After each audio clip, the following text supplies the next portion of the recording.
Well, after a thrilling Belmont, we go from upstate to the city in Yankee Stadium for baseball night in America. One of the great rivalries in sports. The New York Yankees and their superstar Aaron Judge taking on the Boston Red Sox. Yankees took the first game of this series 9-6 last night. Their 20th win in their last 27 games. We welcome you inside. Hope you're having a great weekend. Joe Davis with the Hall of Famer John Smoltz. The Yankees are in first place because they're pitching really well, because they have more depth than they did last year. But let's not bury the lead. Aaron Judge has been the best hitter in baseball, and it's not even close. Not even close. How much time do we have to talk about him? Not enough. Okay, so I'll get right to the point. He has been unbelievable. A dream year for a hitter. He's gotten better every year, and all he's done is dominated every category. It's not even close. To think that someone could be hitting 400 and have that kind of power and size, it's a big reason why the Yankees have the lead they do in first place. Obviously going to the Hall of Fame before it's all said and done, but having a Hall of Fame year. Red Sox, John, not much has gone right. One of the bright spots, though, is the guy that they're going to throw today. They traded for Garrett Crochet this offseason. He's given them everything they could have hoped for. He really is, and they signed him to a big contract. They just need more of it. They need more pitchers in their rotation to get off to good starts. Well, he's not only gotten off to a good start, he's dominating, and he's dominating in a lot of ways. And for the Red Sox, the season starts tonight. They have to turn it around. They have to be competitive early, and this guy gives them the best chance to be competitive and actually win a game. Yeah, they'd like to get out of the first inning with a chance. Gave up 5 runs in the first inning yesterday, and that's been a theme all year. Yankees took the first game 9-6. We're all set for game 2. We had to wait around until June for these teams to meet up for the first time, and we're set for game 2 on Baseball Night in America. Yankees and Red Sox coming up next.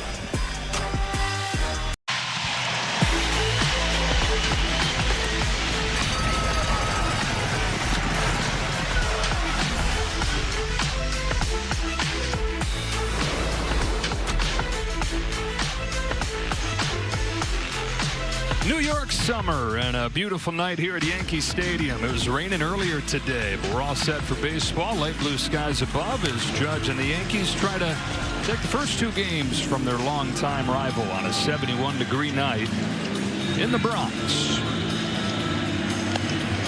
Let's take a look at the lineup for the Red Sox here in Game 2 with Jarren Duran to lead things off, and then Rafael Devers hitting second and DHing. This is the lineup that they sent up there against lefties. They got Ref Schneider hitting third. Carlos Narvaez, who they got in a trade from the Yankees this offseason. Romy Gonzalez, another lefty killer. Abraham Toro's at third with Alex Bregman still on the injured list. Story, Rafaela, and the rookie Christian Campbell down at the bottom third of the order. Ryan Yarbrough, who spent spring training with the Toronto Blue Jays, didn't make the team. He signs a tiny 1-year contract with the Yankees and moves into the rotation at the start of May. And what a surprise he's been. 3-0 with a 2.08 since entering the rotation. He's been a lifesaver with Cole going down. He's filling a gap, and he's doing it extremely well. He's got a great breakdown of pitches. Look, both these left-handed pitchers are hard to hit for different reasons. You're going to see literally 2 different ways to get weak or no contact. Yeah, an interesting thing with Ryan Yarbrough, he's the softest thrower in baseball, but it's the softest contact against in baseball. It is. He gets 2 strikes. He's tough to hit. The only hiccup, first pitch, success against him is about the only success you're going to have. And you can be sure you're going to get a strike. He throws first pitch strikes more than anybody in baseball. And the first guy to face him is Jarren Duran. Red Sox trying to get going. They've dropped 9 of their last 12. 5 games below 500 and already 10.5 back in the division. Off we go with a strike on the inside corner to Duran. Yarbrough coming off beating the Dodgers on Sunday. Went 6 innings, just 1 run allowed against one of the top offenses in baseball. 33-year-old comes home, and Duran hooks a fly ball down the line. Judge towards the corner. And foul. It's up there forever. Yeah, the wind blew whatever rain was in the area. It was blowing out to right field, so that ball kept hooking away from Judge. And not a lot of room over there, but I don't know. I think the wall was afraid that Judge might come in and do some damage. Started to inch its way back. So quickly 0-2 on Jarren Duran, who tripled in yesterday's ball game, scored a couple of runs. Electric player at the top of this lineup. He really made his mark last year, winning the MVP of the All-Star game.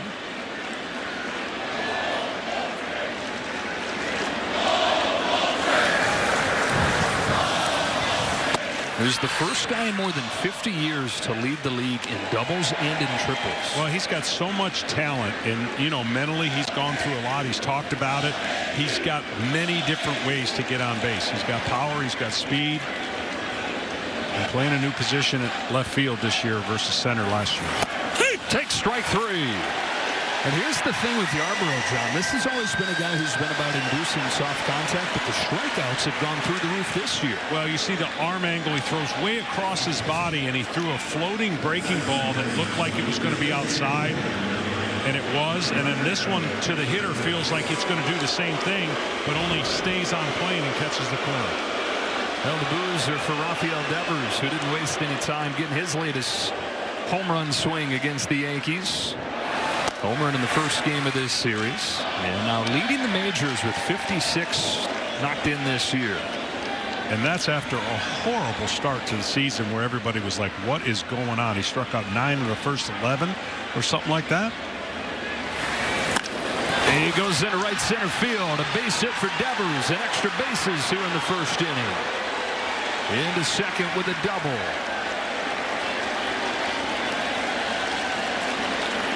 Yeah, the Red Sox have a strange year offensively. They don't make a lot of contact. They swing outside the zone a lot. They swing and miss a lot. But they're in the top in a lot of offensive categories that wouldn't be piggybacked on that.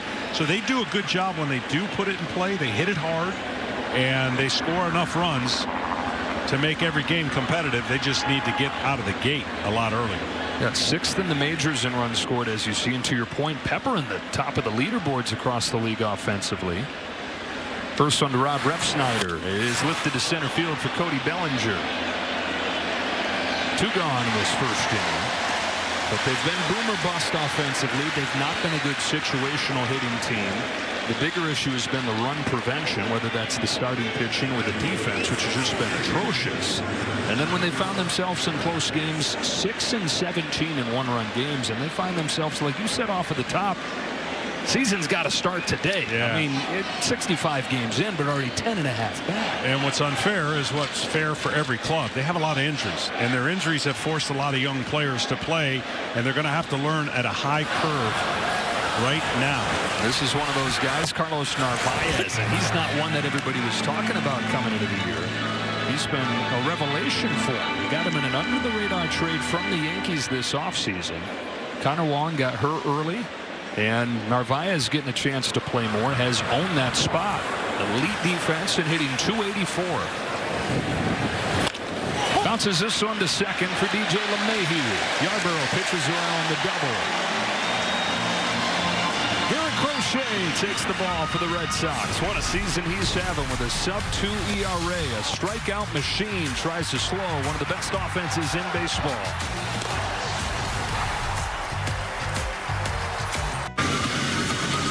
Here come the Yankees. Bottom of the first inning, up to the plate for the first time today. Here's the lineup from Aaron Boone. A little different look to it today. Volpe's out of there, got hit on the elbow yesterday, and he's day-to-day, but Peraza starts it short instead. Pablo Reyes gets a rare start at third base. Where's Jazz Chisholm? He's been the best hitter on the Yankees this week, but he gets a little bit of rest and available off of the bench today against the lefty Garrett Crochet, who struck out a season-high 12 against the Braves on Sunday, and a 1.98 ERA, a shining star in this otherwise frustrating year for Boston. His first pitch of the game, the Paul Goldschmidt, misses high. Paul Goldschmidt, I had to look this up. I had to ask Rick. I've seen it. I still don't believe it. 5'10" against left-handed pitchers. He's hitting 5'10". Yeah. So he's said is dominating the left-hand side of the mound. Yeah, hits leadoff. Resurgence for him here. Really started late last season in St. Louis, but comes over to the Yankees. He's been one of the most improved guys in baseball. They're right at the heart of the story of this Yankees season, where so much of the conversation in the offseason was how do they replace Juan Soto? How good is this plan B that they had to pivot to? But in a example of you go with the superstar or several really good players, that's looked like a pretty good pivot from Brian Cashman in the front office. Oh, absolutely. I think they did everything they had to do once they couldn't sign Soto. And they're a well-oiled machine right now. A strikeout to begin the game for Crochet with that cutter. It's been one of the best in baseball. We take a look at Fox Foresight, powered by Google Cloud. Garrett Crochet, top 10 in the majors with that 1.98 ERA. He's third in strikeouts. Got a chance today to pass Tarek Skubal for the American League lead. I'm going to say it goes to 73% right now. Okay. Get your calculator out. Then Rice bounces this one back to the middle. There's Trevor Story. And there's out number 2. Just went to 68. It's just, come on, Google. And here comes Aaron Judge. 3 more hits yesterday. 397, 62 games into the season. Yeah, it's amazing to me what he's been able to do and how many, we talked about it last week, closing windows of pitchers getting him out. Areas that he is laying off the pitch. And when he swings the bat, he's hitting it hard. He's aggressive, and he's hitting it where they're throwing it, and he's not so much trying to just hit it to the moon, which he can. And still does, with 21 home runs on the year. And that what we just showed right there, John, is why this is more impressive and more amazing than I think anybody has taken the time to really consider. He's hitting 397 in an era where the average hitter is at 244. And even if he's Luis Arraez hitting 2 home runs a year, if he's hitting 397, it's eye-popping. It's 397 with as big a power as anybody in the world has. And you know, you could say that this ballpark adds about 5 to 10 home runs a year on an average player. It doesn't matter what he does. He's going to hit home runs anyway. Makes them all look small. He'd hit home runs. He makes parks look like the old John Smoltz wiffle field. Yeah. Put up in Lansing this week. Let's go. Yeah. We would do some damage in there. Yeah, I'd say. We need to reinforce that net. He's down on strikes here. And Garrett Crochet with bookend K's in a 1-2-3 first.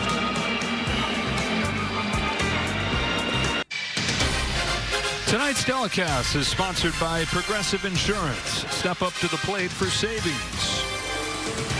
Yankees and Red Sox did not play until last night. That was their first matchup all year. Our very own Big Papi and Derek Jeter. 2 of the many faces of this long-time rivalry. 9-6 Yankees yesterday with a 5-run first inning. They led 7-0 after 2. And so first things first, Garrett Crochet is able to put up a 0 in the first inning, which has just been a disaster for the whole Red Sox staff this year. On to the second we go. No scores. Romy Gonzalez floats the first pitch he sees into the gap in right center field, and it'll bounce over the wall. A double on the first pitch of the inning. You know, that's such a good piece of hitting. You can't go up there trying to pull a pitcher like Yarbrough. He'll give you some pitches to hit, but if you try to pull this ball, you're going to pop it up. You've got to go with the pitch and think about other way first, and if he drops one in, drop the barrel of the bat and pull the baseball. So for the Boston Red Sox, this approach, early aggressive but go the other way, would be better suited for them against a pitcher like this. Leadoff man aboard. Abraham Toro up. Squares around, playing a little small ball here. Fouls it off. Toro signed a minor league contract with the Red Sox and started this season in AAA. And a .220 hitter for his career, is hitting .319 to lead the Red Sox since coming up and plugging some holes because of the injuries.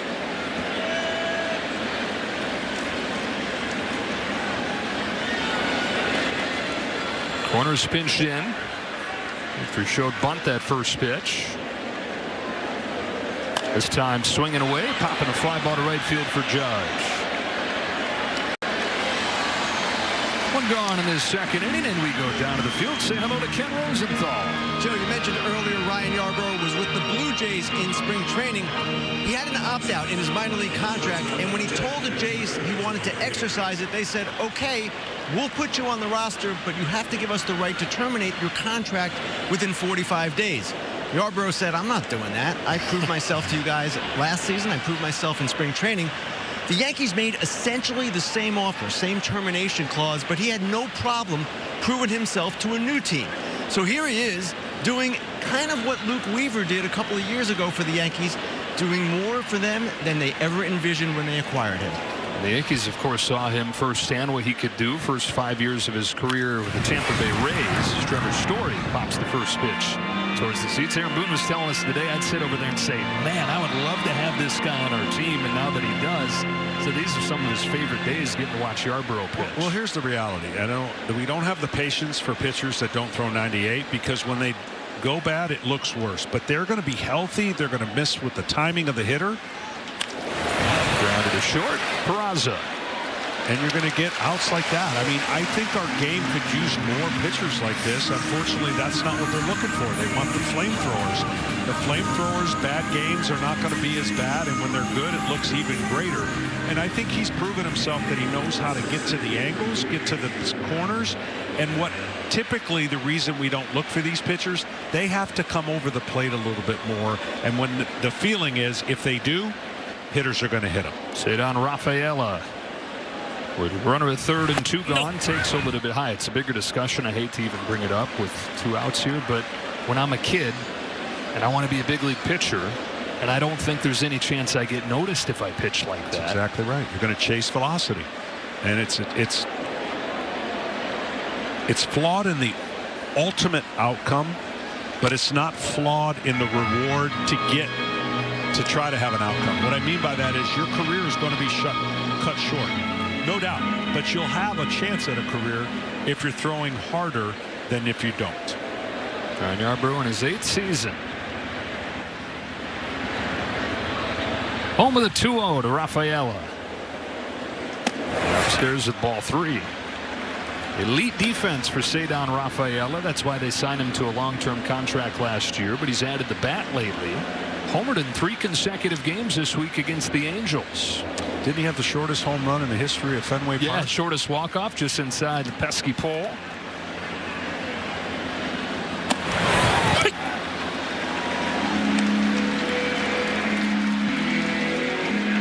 24-year-old from Curacao debuted at the end of 2023. Signed that big contract a few days into last year.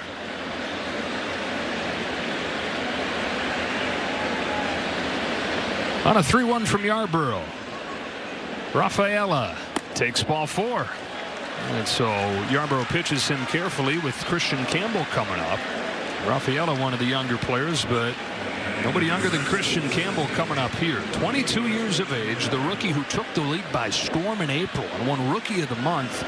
Ask Alex Cora what's the difference between April and since, and he said the big leagues, man. Yeah. Big leagues undefeated. They'll expose you. They'll get to certain trends. You have to make them change. Right now he's really struggling against left-handed pitching for whatever reason, and they will expose that. Whatever that is over the course of a season, you have to adjust, change the scouting report. Trying to get the Red Sox on the board here in the 2nd. Swings and misses. And he's right now, Alex Cora, trying to help Campbell preserve some sanity, right? It's the first time in his life he's ever failed. Stormed through the minors last year, was the minor league player of the year, regardless of organization, and got to the big leagues here and thrived right away. The $134 since the start of May. Punches a bouncing ball, base hit the other way to start the scoring. Christian Campbell out of the 9 spot with an RBI single to make it 1-0 Boston. Well, the 2 hits they had in this inning, they went the other way. And that one, they were pounding him in, getting him. That's where clubs have been getting exposed in the big swing. See how he stays on the ball and keeps his head down and goes the other way. Too big of a swing, can't do that. Try to pull it, can't do that. So it's one of those hits that there's there for every hitter in the game. It's just harder for the velocity of the pitchers and the way guys swing to go and stay on the ball and go the other way. So the Red Sox take advantage of the leadoff double from Gonzalez. They have their first lead of this series, and back to the top of the order in Jaron Duran. He should be aggressive on the first pitch. Here it comes. Instead of look back to second. So if you're Yarbrough thinking about that, you might want to throw a breaking ball right here. You see with runners on, he's excelled. Yarbrough 75% first pitch strike. No, that's outside. Outside with the cutter. Cutter's gone from his least used pitch last year to his most used pitch this year. Uses all those pitches, 4 or 5 that he's got. Aaron Boone said he's just getting better and better at knowing which ones to use when. Chopper left side. Reyes has it. That's the inning. Red Sox draw first blood. It's Campbell out of the 9 spot. 1-0 Boston. After 1-2-3 first inning for Garrett Crochet, Cody Bellinger starts the second for the Yankees. Crochet's first pitch is in there for a strike, and on left field tonight, Jaron Duran, kind enough to wear the microphone and the earpiece for us. Hi, Jaron. What's up, boys? How we doing? All right. Red Sox with a 1-0 lead here. As Bellinger takes in the dirt. Hey, we're talking about up here how funky Ryan Yarbrough looks, how different he is. What's it like to stand in there and face him? Man, it's always the lefties that got to be all nasty looking and funky looking for me. It's not the best feeling, though. I mean, he's got all these angles, good pitches. I mean, he's just a really good pitcher, man. He just knows how to pitch. Speaking of angles, now that you're playing a traditional left field, how hard of an adjustment is it after you're playing at home against the monster and then here? Honestly, it's a little more freeing. I don't have a giant wall behind me to play it first, and Bellinger's there with an infield hit. In between ball there for Romy Gonzalez, and Bellinger uses his speed to start this inning. Yeah, that one, if he had to do over again, he would have let his second baseman get it. But once he went way out past second base, Crochet really had no chance to get there. Kind of falls off to third base, and then getting to first is going to be difficult. Gonzalez relatively new to playing first base. He said those are the plays that are the most difficult for him, deciding whether to go after the ball in right or to his right or not. Strike on Jason Dominguez. Visiting with Jaron Duran. The Red Sox get on the board with a base hit from Christian Campbell. I would imagine everybody has to be so happy to see a young kid like that have something to feel good about this weekend, huh? Absolutely, man. I mean, I can relate to how grindy he's getting. You know, been up here, especially at Yankee Stadium, you know, trying to get that first one out of the way. So, I mean, the kid's a gamer, man. Dominguez down looking. One away. I know you guys got a young team, and you've been in the league long enough to know about this rivalry, but is there something special when you get to this stadium, even though you play 162 games and other teams? Yeah. I mean, I still get nervous playing here, and I've played here quite a bit. It's just like knowing you're playing the Yankees, who are always good. You know, you got the fans behind you chirping you all game, which is kind of nice having you guys in my ear. I can't even hear them right now. Ball one on DJ LeMahieu. Alex Cora is telling us he sometimes looks down the dugout and says, man, we are young. Do you ever look around and say, when did I become the old guy? I think that all the time. I was like, hey, I'm still trying to figure out this game too now. There goes Bellinger, and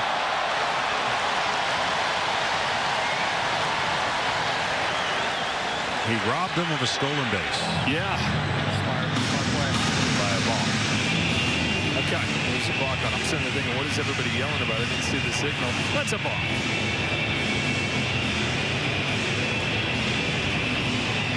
All right, so Bellinger in the scoring position. 1 ball, no strikes on LeMahieu. We had a 4-hit game on Sunday for the Yankees.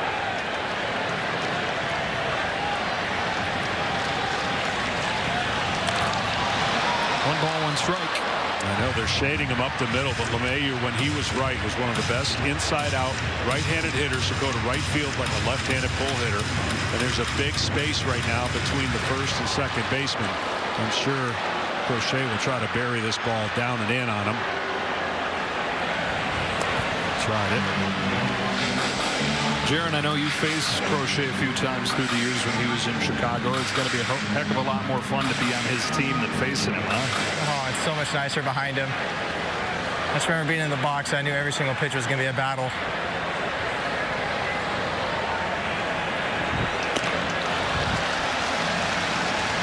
What an interesting comparison, though, of lefty and Yarbrough with his funk. And I know that there's some funk here, but overpowering stuff.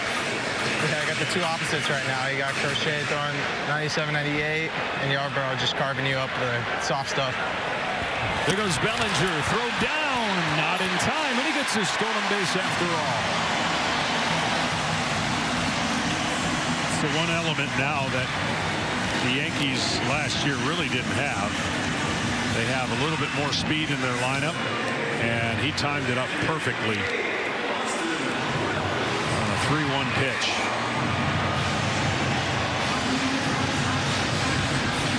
So the tying run over at third after ball 4 there to LeMahieu. First and third, and Austin Wells coming up.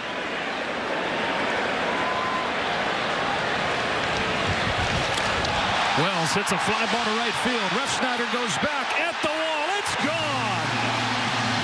Austin Wells jumps on the first pitch and puts the Yankees in front.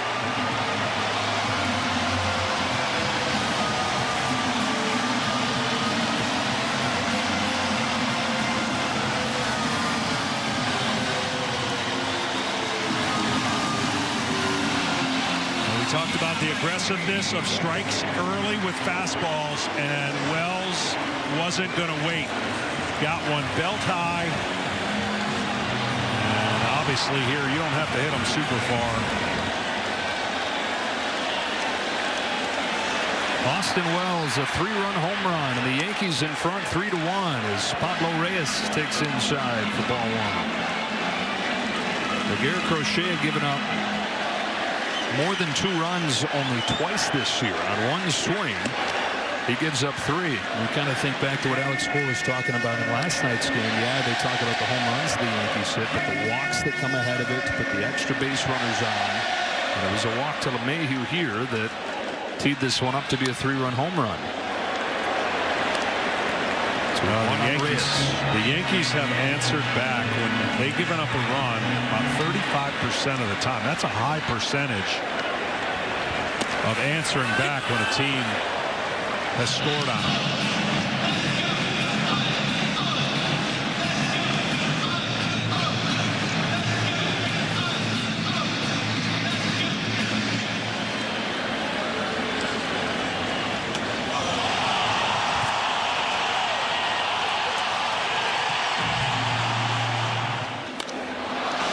Into center field. Rafaela going back, cruising to the track. He's got it. Well, Jaron, you're over in left field. You got quite a view of watching that guy run around center field. How good is he defensively?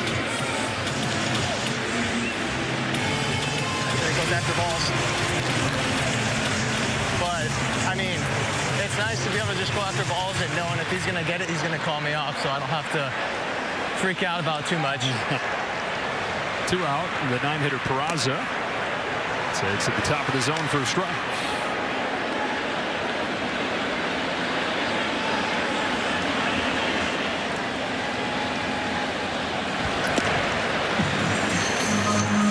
So Peraza getting the start at short today. Mentioned off at the top, Anthony Volpe. Originally, Aaron Boone had him in the lineup today, having gotten hit on the elbow last night, but it puffed up pretty good, pretty sore today. So changed his mind on that, and Volpe day to day.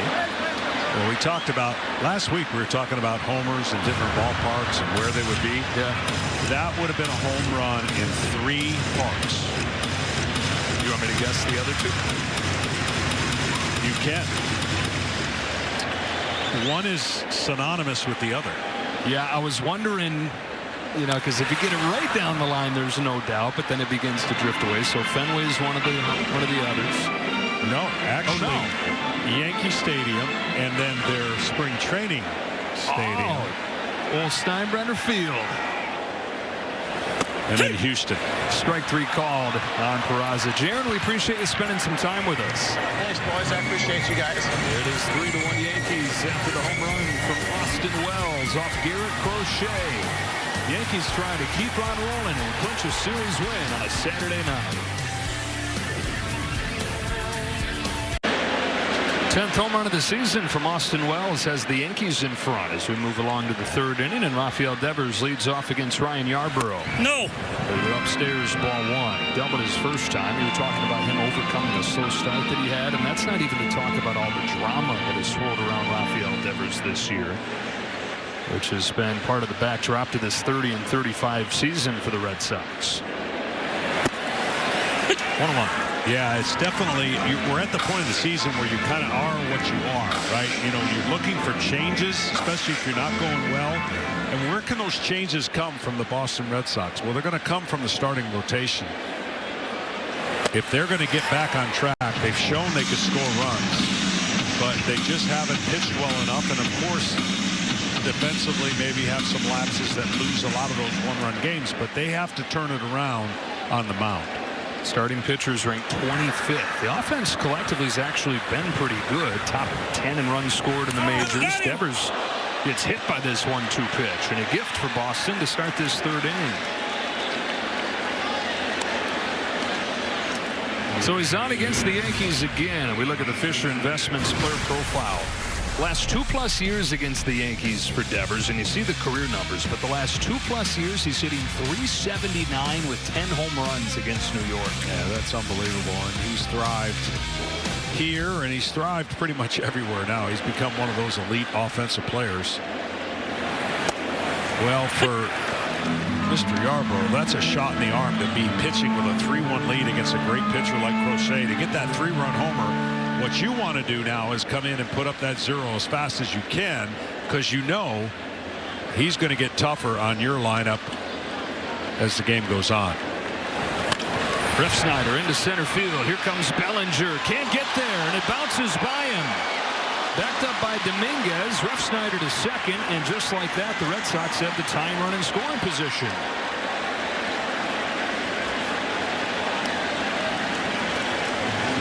Tough play there for Bellinger. Once you sell out and dive, you're kind of totally committed. He knows probably could not have come up with this ball.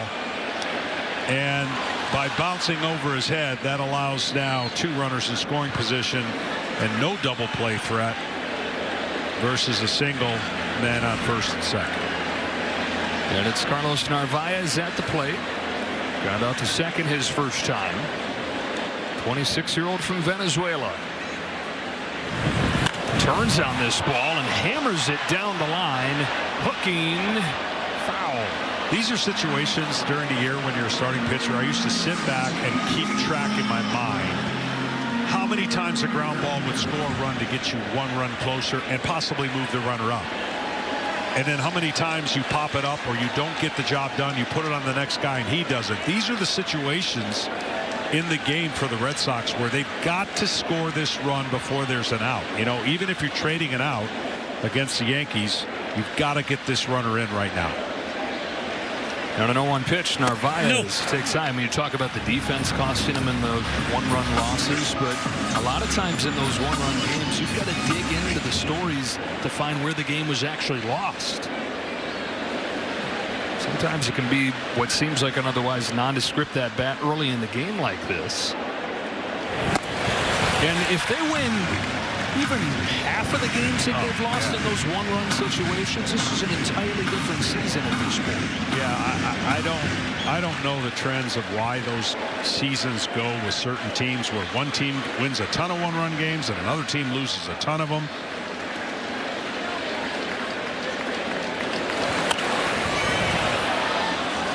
But this is definitely a situation early in the game where it can be forgotten if he doesn't get the run in right now, right? That's the thing about baseball. When they're sitting there for you, especially with 2 strikes, you no longer have to hit a fly ball to score or advance the runners.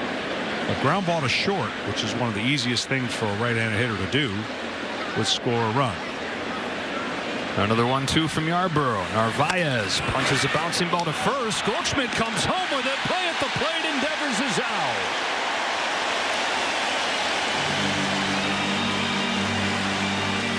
I'm not so sure that was real good base running by Devers. That ball was hit hard, and Goldschmidt was about halfway between being halfway. And let's watch his jump. He doesn't get a perfect jump, and then Goldie throws it right to home. And that is a huge out for the Yankees.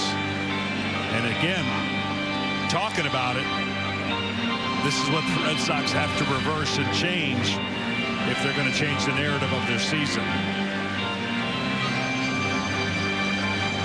Now, you think about the optimism around these Red Sox coming into the year. This was supposed to be the year that it was all different. They had a great offseason. They get Bregman, who, to be fair, was performing at an MVP level before he got hurt. The Crochet trade. Got all these young guys coming, but it's all been undermined by, first of all, the injuries, but the close losses. You talked about the strikeouts, way too many of those, and the defense just terrible. Third consecutive year they've had the most errors in the majors. And if it continues the way it's going, it's going to be a fourth consecutive year missing the playoffs altogether. Only one postseason trip in the 6 years since they won it all in 2018. So they're at first and second now with one gone. And the hitter's Romy Gonzalez swatted a double the other way in the first pitch that he saw last inning.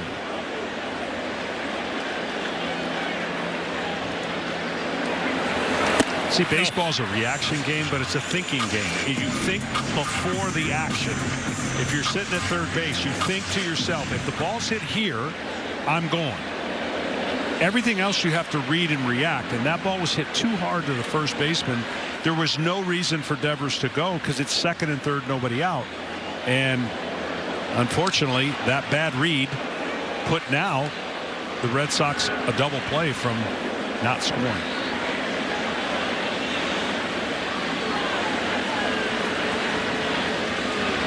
Infielders do the same thing. All right, they're reacting right now in their mind. If I get a ball in this position, backhand, forehand, this is what I'm going to do. To the hole at short. Backhand Peraza goes to third, but no play, and the bases are loaded. Perfect example. He already knew when that ball was hit to that side of his body, the only play he had was third base. Third baseman couldn't react quick enough to get to the bag to get that out. These are all the little things that go on in the mind of a baseball player, or at least they should. He knows he can't get to second, and then the third baseman is in no man's land and ends up being an infield hit. So Gonzalez is 2 for 2, and the bases are loaded for Abraham Toro. Red Sox trying to respond immediately after the home run from Wells last inning.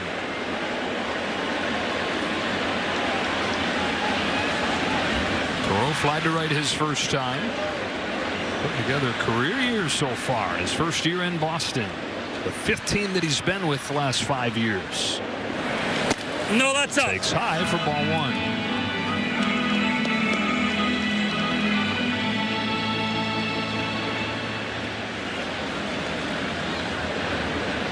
Ryan Yarbrough coming off back-to-back starts of 6 innings and just 1 run. Back against the wall right here. His 1-0 pitch. Toro into center field. Here comes Bellinger. It's going to drop in front of him for a base hit. Station to station they go. A 3-2 game as Toro knocks in Refsnyder.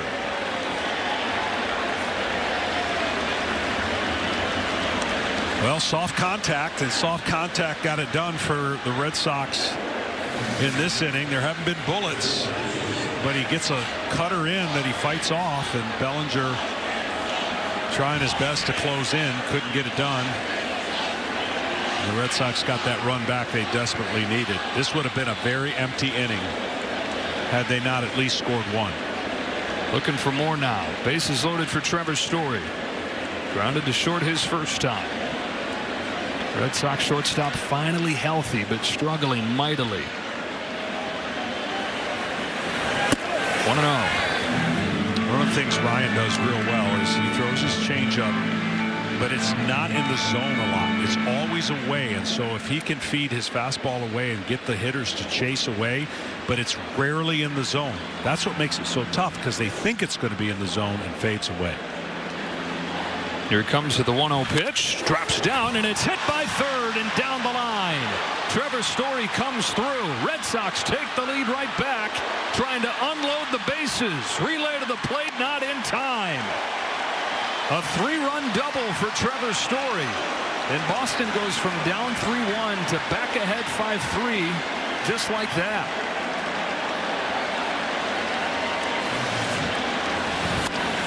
Well, this was one of the harder hit balls in the inning, and that was a tough play for the third baseman off his glove.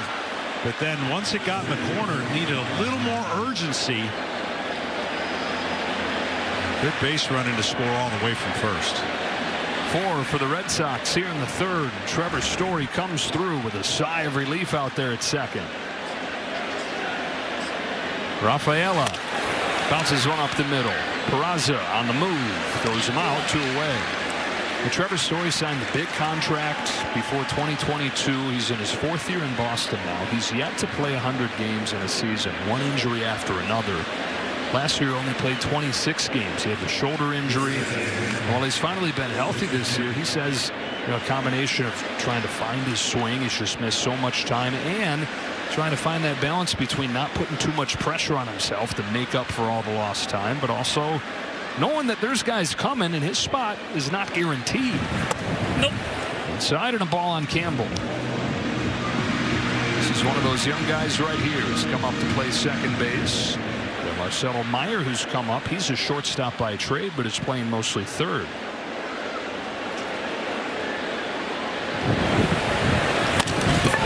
Campbell's 2 for 2, and he's knocked in a pair.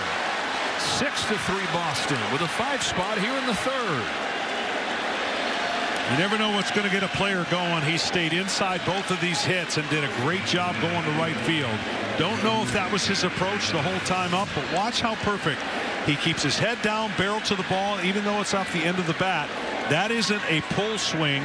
That's a swing to go to right center, and he gets rewarded with his second hit of the game. That has always been Christian Campbell. Before the power developed last year, he was one of the best bat-to-ball guys in the draft, coming out of Georgia Tech.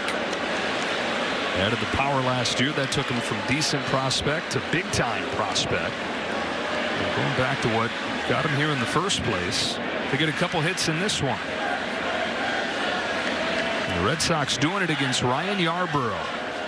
Comes home to Jaron Duran. A strike at the knees. I tell you, Duran has so many capabilities to get on base. I know he won't do it here, but in situations during the year, if he'll lay down a few more bunts, with the third baseman being so far, he's not honoring that. His speed, now he wants to drive the ball with 2 outs, but I think over the course of the year, seeing him bunt more would be huge, just from a defensive standpoint, so you can draw the third baseman in and respect the fact that he'll do that.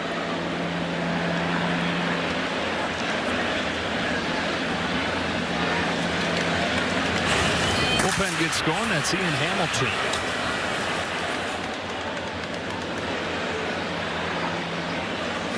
Ryan Yarbrough had given up 6 runs in his 5 starts. He's given up 6 runs in 2 2/3 against the Red Sox today. It's a team that has always hit him hard back to his days in Tampa Bay. He's got a +7 ERA against Boston.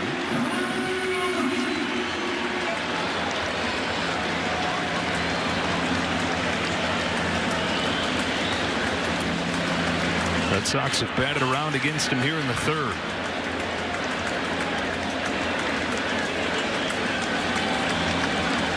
There's 1-2 to Duran. Gets him swinging, and that's the inning. But the Red Sox explode. After falling behind in the Wells home run, they get 5 runs.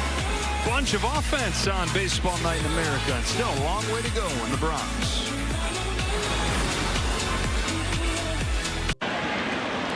Top of the order for the Yankees. Paul Goldschmidt takes a strike from Garrett Crochet, making his first start in Yankees Red Sox. More on Crochet, down to Ken Rosenthal. Joe, Garrett Crochet was especially excited to pitch tonight. The last time he participated in rivalry games with legitimate intensity was in 2021 when he was with the White Sox during the White Sox-Cubs City Series. Remember, Crochet underwent Tommy John surgery in 22. In 23 and 24, the White Sox lost 100 games. Crochet said he enjoys competing in an environment bordering on toxic. Strikes out Goldschmidt for the 2nd time today. That's already his 5th K.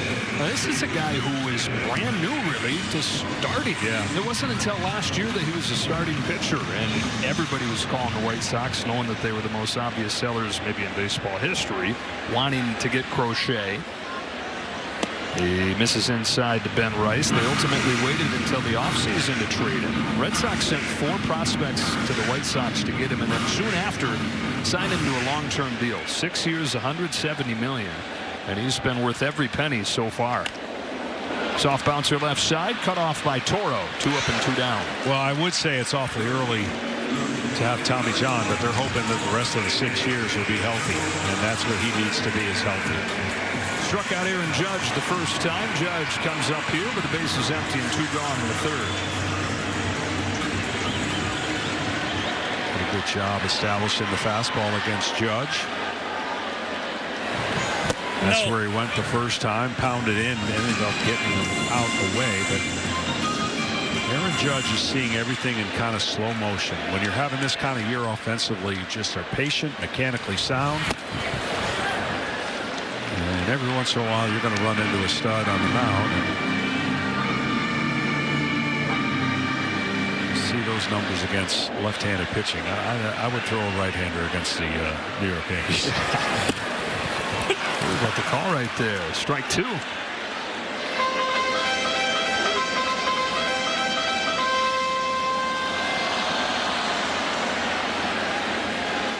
Crochet to Judge. Fouled off. Here's what he did the first time. Yeah, he did a great job establishing. He's not afraid to throw fastballs. Already started up, got his eyes up there, and then he got a swing and a miss, and then painted inside. And then he gave him a little bit of a changeup to kind of get him off the inside part of the plate, and it ultimately struck him out on a fastball away.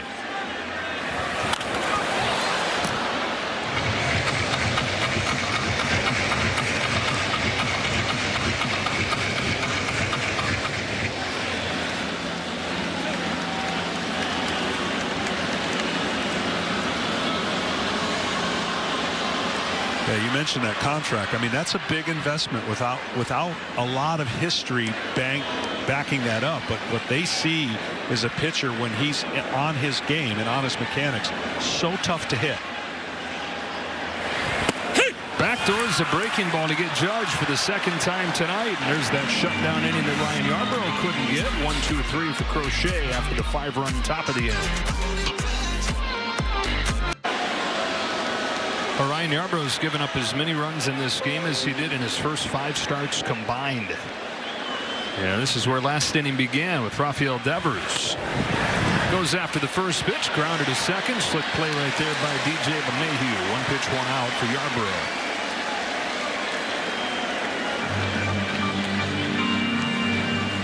Got a win at Dodger Stadium, got himself a win and a championship ring. Started last season with the Dodgers. He said he very discreetly got the box and walked it back into the Yankees clubhouse and tucked it away in his locker. It was a little awkward, given the uniform that he's now wearing. 8-year veteran, home to Rob Refsnyder with a pitch a little bit low. Refsnyder 1 for 2. Singleton scored last inning. Former Yankee. Started his career here in New York a decade ago. First couple of years spent with the Yankees, then bounced around for a few years. A good player for the Red Sox. His 4th year in Boston, hitting .280 this time with the Red Sox.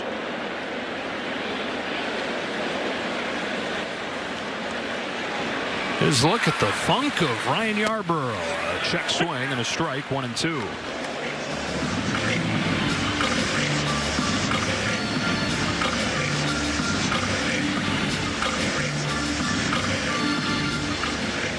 Crafty, funky, he's 6'5", yet has one of the lowest arm slots in baseball and puts it right where he wants to when he's on.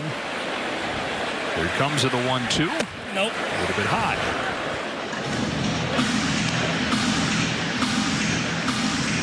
Yeah, one of the rare guys where he starts off on the third base side of the rubber, but then his stride and where he lands is going to be way to the first base side of the rubber, which gives that illusion and cross-firing effect of a fastball a little extra hot.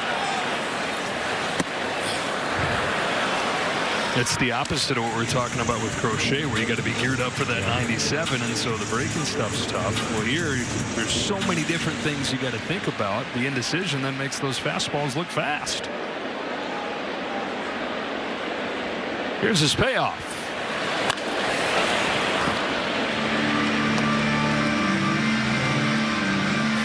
Typically, you would have a pitcher like that who had a sinking fastball that goes away from the right-handed hitters, right? But he uses that angle and that crossfire to just create another illusion. Nope. Refsnyder takes the walk.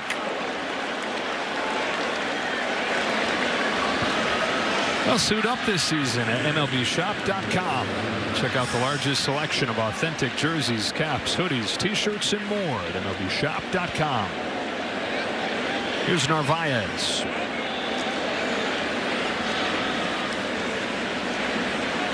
Nine seasons in the Yankees organization. Never a big-time prospect. Got to the big leagues for 6 games last year and was with the team during the World Series run on the taxi squad and just being around learning. There was a very short amount of time that he was with the big club, but he was here enough where Aaron Boone said it was tough moving him. When they decided and got that call from the Red Sox that there was interest, that was not an easy thing. However, under the radar it might have seemed at the time. He saw some potential in Narvaez. He's gotten a shot with the Red Sox and run with it. All-star conversation as a rookie.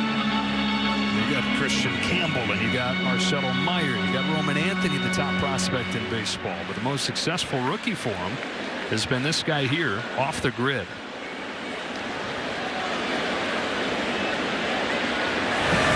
Ouch. 1-2. Catcher on catcher crime. Well, he definitely looks hitterish up there. You know, certain guys having their stance and the way that their way they approach gets the attention of a pitcher.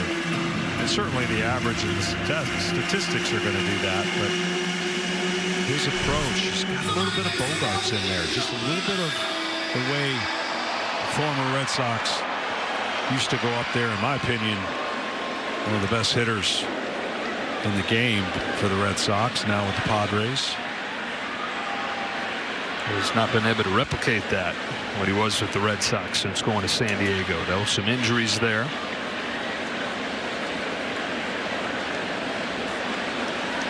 But for more on Narvaez, checking again with Kenny. Guys, this is one of my favorite notes of this season. Catching is scarce throughout baseball, but at one point this season, 8 catchers who were with the Yankees in the spring of 2024 were playing in the majors, and that didn't include Ben Rice, who also catches for the Yankees. Narvaez, of course, was one of them. Ben Rortvedt was also in that mix, but when the Tampa Bay Rays designated him for assignment, the number dropped, but only by 1. Yeah, you got Luis Torrens, who they traded to the Mets. Jose Trevino traded to the Reds. He's having a great season in Cincinnati. And then Agustin Ramirez, a rookie with the Marlins, who was the key piece of the Jazz Chisholm trade. He's up as well. That doesn't even include Kyle Higashioka. If you run back Kenny's timeline a few months, he obviously was a Yankee too before they traded him to San Diego. Catching factory. Wow. The Yankees have a director of catching named Tanner Swanson. Needs to take that list to arbitration. Either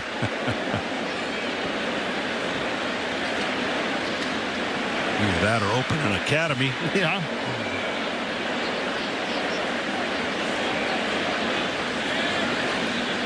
Here's a 2-2. And another foul.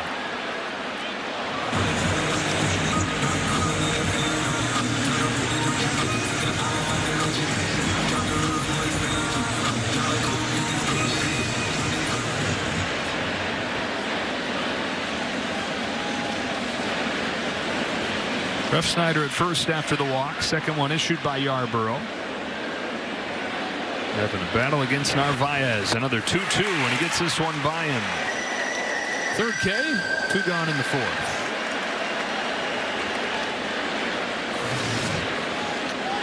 This one just kind of floats in and eats him up, thinking it was going to stay away, and then comes in, beats the barrel of the bat. Speaking of the barrel of the bat, we haven't been talking about the old torpedo bat since the craziness in the first 2 weeks of the season. It's died down a little. It was all the rage for a while. Romy Gonzalez hooks a fly ball to deep left field. Dominguez goes back and it's gone. Romy Gonzalez double single homer over the first 4 innings, having a career game at Yankee Stadium.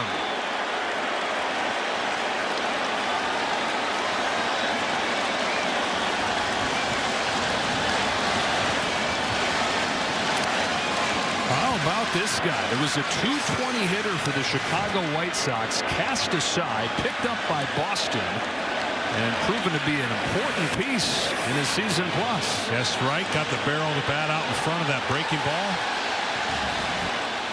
And I'm going to guess before I get the answer from Rick. I'm going to say that was a home run in 5 baseball fields. 5 parks. Higher. You're going to go higher? Yeah. I didn't exactly watch where it went. That's my problem. That probably would have been a good place to start. What do we got? The list looks longer than 5, Rick. 29. Okay, I should have watched where it went. Take the over. Yeah. Oh, yeah, the fun game is what park was it not gone in? Okay, Tiger Stadium. It was out of Tiger Stadium? Camden Yards, even with the walls moved up. Or up. I need a replay to see where that ball went so I can. Yeah, before you make a statement like that, you should watch.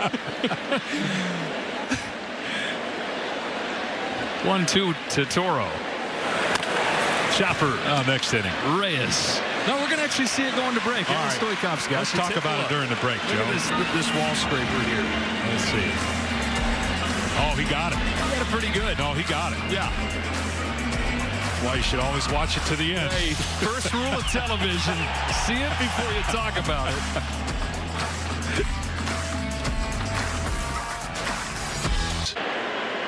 Welcome back to Yankee Stadium here with Yankees manager Aaron Boone. Aaron, Ryan Yarbrough has been so good for you. What have you seen tonight? Right, just not the command he's had really all year. Cutter probably not quite as sharp, and that's a really big pitch for him. And you know they've hurt him a little bit in the heart of the plate. Garrett Crochet, what makes him so tough? Man, That's a foul ball. deception with great stuff. You know, I mean, you see it. It's real fuzzy out of his hand with the breaking ball, but then some deception in the delivery makes it tough. Aaron, thanks a lot. We actually asked Alex Cora before the game, who would you compare him to? And he thought about it for a minute. He said, I don't know. He's just different.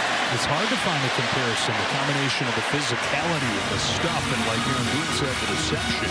As Cody Bellinger greets him with his second hit of the day to lead off his 4th. Well, the American League's going to have a lot of great choices to start the All-Star game in Atlanta, and 2 of them are going to probably come. 2 choices will definitely come from maybe 3, and they're all left-handed. With the we were going over this earlier. Fried, and Rodon, and now Crochet. Terry Skubal, Hunter Brown. Yeah, there's American League pitchers are having some breakout seasons. Some of them, traditionally, you would think, you know, Skubal's just taking it to another level. Jason Dominguez here. 1 ball, 1 strike. Dominguez struck out his first time. Still just 22 years of age, which you look at that and say, wow, that's right, because he arrived so early 2 years ago at the age of 20. And then he got hurt soon after. And home plate umpire Bruce Streckman is having a word or two with Aaron Boone, somebody over on the Yankees bench. That's James Rowson. Yeah, I don't know. Did you see the? Yeah, he did. He warned him. He gave him a time or 2, and now Aaron Boone and Yankees fans get excited in anticipation of this. Prolific ejection guy.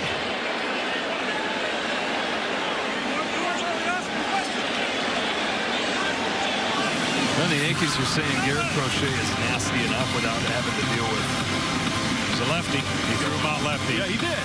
He did. It's like making the call down to the bullpen with the appropriate arm.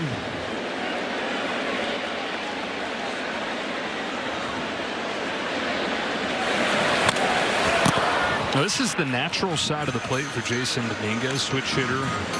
Righty is his natural side. Yet his OPS from the right side is almost 300 points lower than it is from the other side of the plate. Hard to believe, right? I mean, that's just maybe not enough reps. Facing a lot of right-handers. That's what Aaron Boone said when we asked him before the game. Relatively short amount of time in the minor leagues. You don't see a ton of left-handers there. And there's a limited amount of experience from this side of the play. But he says, yeah, we figure there's a lot more in there. And that's scary because he's above 800 OPS from the other side of the plate. On a 2-2 from Crochet, fouls it off. We'll do it again.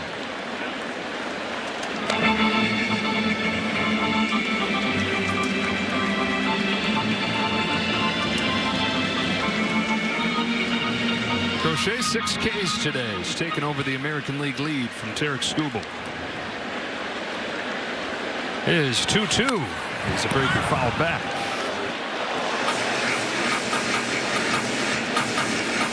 One shy of Mackenzie Gore for the Major League lead now. Gore, the Washington Nationals. It's also the league leader in innings pitched, which is a noteworthy statement for a guy who they limited last year in Chicago, given his lack of starting experience, lack of innings overall in his career. There's his 7th K as he goes back to the fastball to finish off Dominguez. The pitcher profile sponsored by Wendy's, taking a closer look at Garrett Crochet out of a small town in the Gulf, Ocean Springs, Mississippi. Broke in as a reliever, dominated in that role, but then missed almost 2 full years following Tommy John surgery before getting his first chance as a starter last year. 3.58 ERA. He was an all-star, traded to the Red Sox in December, and then a long-term contract signed at the start of this season. He's in there with a strike on LeMahieu. You got to be really strong and really good with your lower half to lay your leg way out there and kind of pitch off that soft front leg as he crosses his body and deliver. You can put a lot of stress on your arm if you're not mechanically sound with your lower half. Now throwing across his body, that's going to be with his lower half really getting the brunt, and then the arm comes whipping across, and that's that deception and velocity that's tough on hitters.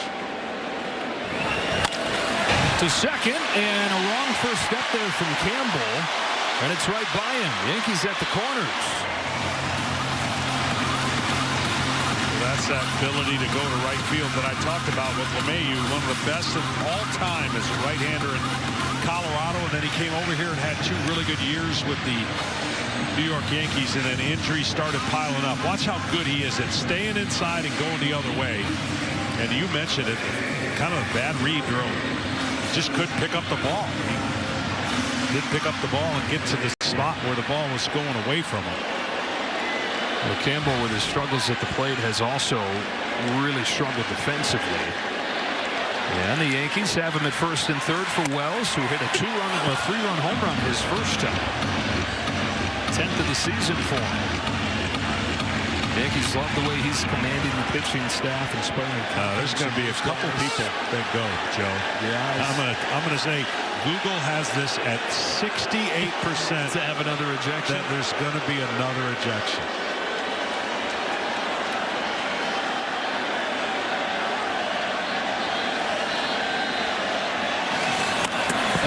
Get off me, ball. This is the one that the dugout was upset about. Yeah, and I can see it. Ball below the zone. When you get against a great pitcher, managers are going to be a little ornery anyways for their offense. And they're going to say he doesn't need any help. Exactly.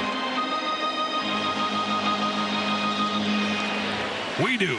We're down 5, and this guy's nasty. Bellinger at third, LeMahieu at first. Similar situation to when Wells was up his first time. He pounded that home run to right. In an 0-2 hole here, though. No. Lays off. They just finish off that point. They love what he's doing with the staff, but Aaron Boone says he's a better offensive player than he's shown so far. He thinks at the end of the year, especially a couple years down the line, you're going to look and say this is one of the most well-rounded catchers in the league. Nope. 2-2. Well, it's going to be interesting next year. It looks like the challenge system is going to come into play. And, of course, there'll be a couple challenges or whatever they decide for getting the call that may not be agreed. And you know what's going to have to be interesting is managers are going to have to be tight with their players and say, can't do it on just any pitch. Wells to left center field. Long run Rafaela not going to get there. Austin Wells on a 2-strike pitch with an extra base hit to left center field. They stop LeMahieu at third. Wells has driven in all 4 for New York. Now, that was great hitting. I mean, he got a home run his first time, first pitch. He went up there looking for it, but he got in the hole. And again, going with the pitch, splitting the gap.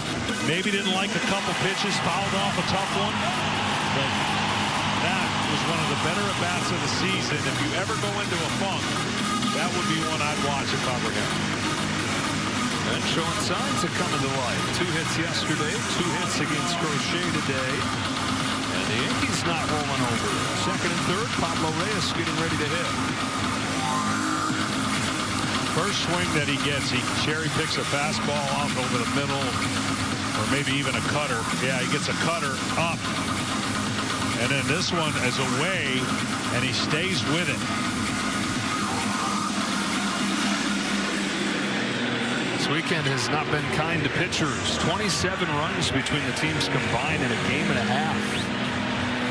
The Yankees can get right back into this game here with Reyes at the plate. Fly to center his first time. Former Red Sox here getting the start with Jazz Chisholm getting the day off. Strike one. Generous outside corner again.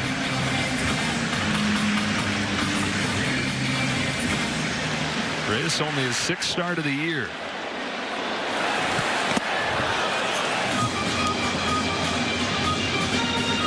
Sort of a mirror image of yesterday's game. One of the teams taking a big lead, the other punching back, though. Yankees are up 7-0 yesterday, had to hang on 9-6.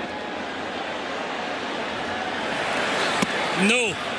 Ball 2. Everything about pitching is timing. Same thing with hitters. Hitters have timing mechanisms that get them ready to hit. Watch how violent the leg that gets kicked out and then back in position to deliver the pitch. Chopper left side from Reyes. Story's throw is in time, but another run comes in and an RBI for Pablo Reyes. Second of the year for him, 8-5. So see, you've got to be in really good shape to repeat this over and over again, because you're actually getting your leg. Look how straight that leg goes. Then he gets a little bit of a dead leg and then drive. Those kind of motions to throw off the hitter, and you tell yourself as a hitter, don't look at the leg, look at the arm. But when you're that tall and the leg's that long, you're going to see a lot of it. What am I supposed to do? You're going to see a lot of it. He's 6'6", 250. To have that kind of body control still. No. And Ball on Peraza. And the reason there was second and third, he went out of the windup because it's more effective out of the windup. It's still a leg kick out of the stretch, but not as the rhythm's different. You talk about no matter how much there is to look at, that's one of the reasons to not pitch the windup, because it's another look, and a lot of times it's the harder look to pick up. Absolutely, and that's why he's so effective out of the windup.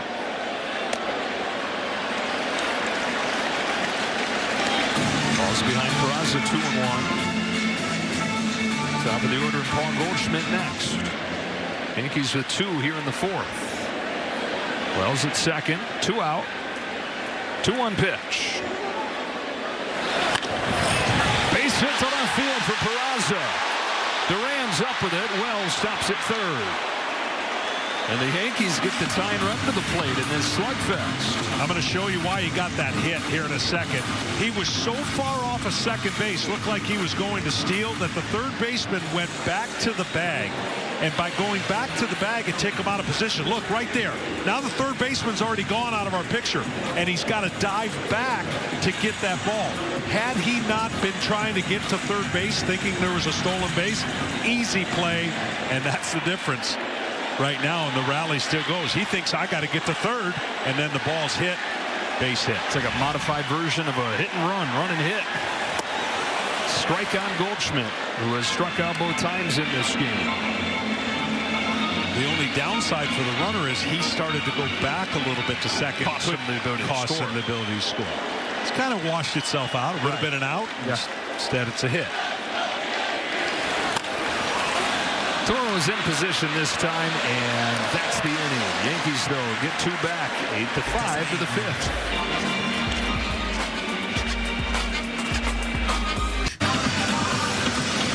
All kinds of offense in this game as Trevor Story goes up there to lead off the 5th. Make your favorite players all-stars. Scan the QR code to cast your 2025 Pro Spirit MLB All-Star Ballot daily, or visit MLB.com/vote.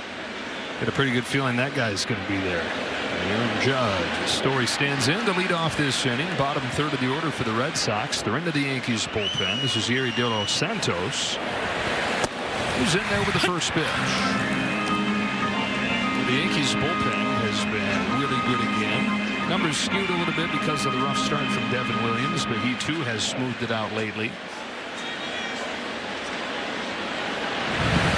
Nope. Sinker, slider, changeup. You see a lot of sinkers. A high percentage, about 75% of sinkers to right-handed hitters.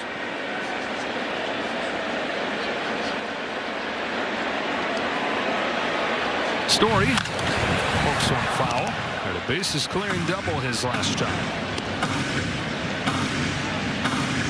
Adding to these totals this series, teams combining to hit 321 and 16 extra base hits.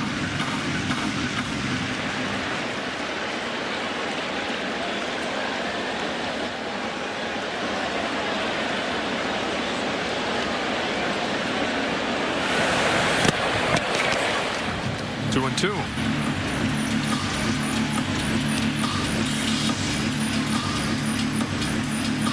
Trevor Story, 6 seasons in Colorado, was an all-star twice, won a couple Silver Sluggers, and a big contract with the Red Sox, and we'd love for him to tap into a little bit of what he did there.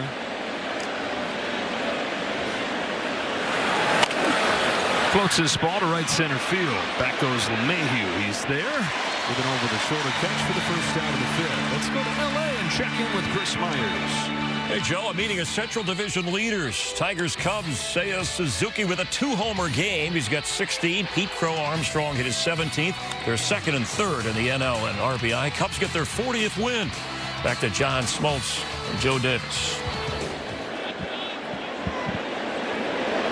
Yeah, both those teams having great seasons. Tigers the best record in baseball as Rafaela takes away for ball one, and the Cubs, a team that a lot of people thought would be good, I think better than good to this point. What if I told you that there are 3 teams that lead their division by the most games? 2 of them played today.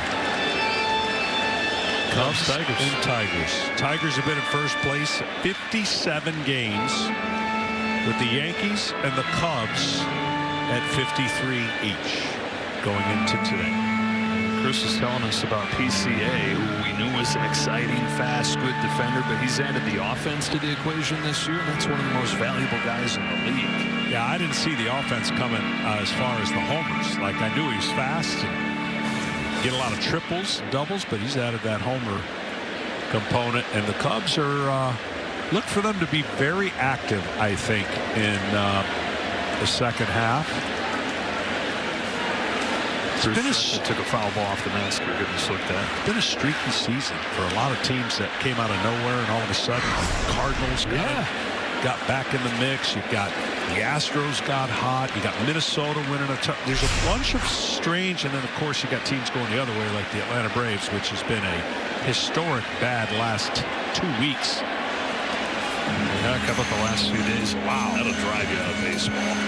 Blew a 6-run lead a few days ago, and then traveled across the country and blew leads back to back. Lost end of the game to the Giants. And the Braves have dropped 6 in a row now. They're 12.5 games out. Acuna's been awesome, but 3-9 since he's come back. Oh, that got him. It's a strike. I thought he got the bat. Did he get his arm? Oh, okay. I heard that got him. Apparently the bat is a him.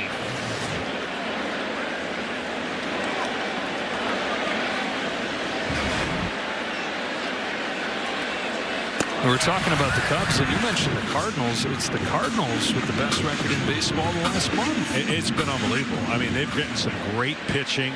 Sonny Gray's having a great year, and of course they've shut down the Dodgers the last 2 games. One of the best offenses in all of baseball. Walk for Rafaela. And then in the American League East, the 2 teams threatening the Yankees are the 2 teams that you figured would not be the threats. Tampa Bay and Toronto have been as hot as anybody. Toronto winning again earlier today, their 4th consecutive win. They're 9th out of their last 10. Tampa Bay fell 11-10 today to the Marlins, but they've still won 13 of their last 17. Christian Campbell, runner goes first pitch, throw down from Rice or from Wells, not in time, and a stolen base for Rafaela. What a slide that was. That ball got out of the glove. And I mean, he's safe because of the slide. Watch how good he avoids the tag, gets way out to the outside and gets the hand in before they can put in the tag. Well, this is a guy who had some steals last year. He had 19, but he was caught 10 times. That's his 8th stolen base this year, and he's not been caught yet. I'm just glad we're talking about stolen bases again. Love it, man. Rate's gone up each of the few years that the new rules have been in place, limiting pickoff throws, made the bases a little bit bigger, the distance a little bit shorter. It's a fun part of the sport. It's been brought back in.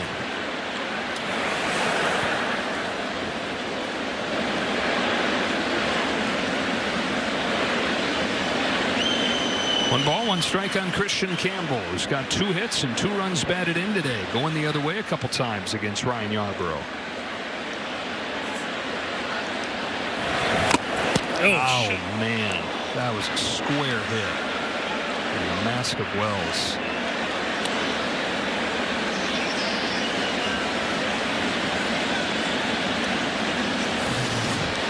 It's one of the toughest positions to play in our sport because of that and because of every other area that they could foul a ball off. I know the technology and the equipment has gotten so much better, but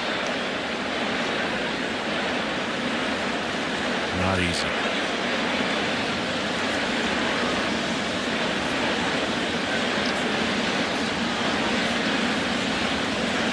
Speaking of stolen bases, we had a stolen base game in Michigan, and on our in-ground pool we would play where the runner was parallel with the pitcher that was on the diving board with his back to him. Second baseman was in the shallow end in the pool, and the umpire had a mask in the pool. And then you take off running, and you can dive in and slide any way you want in the pool.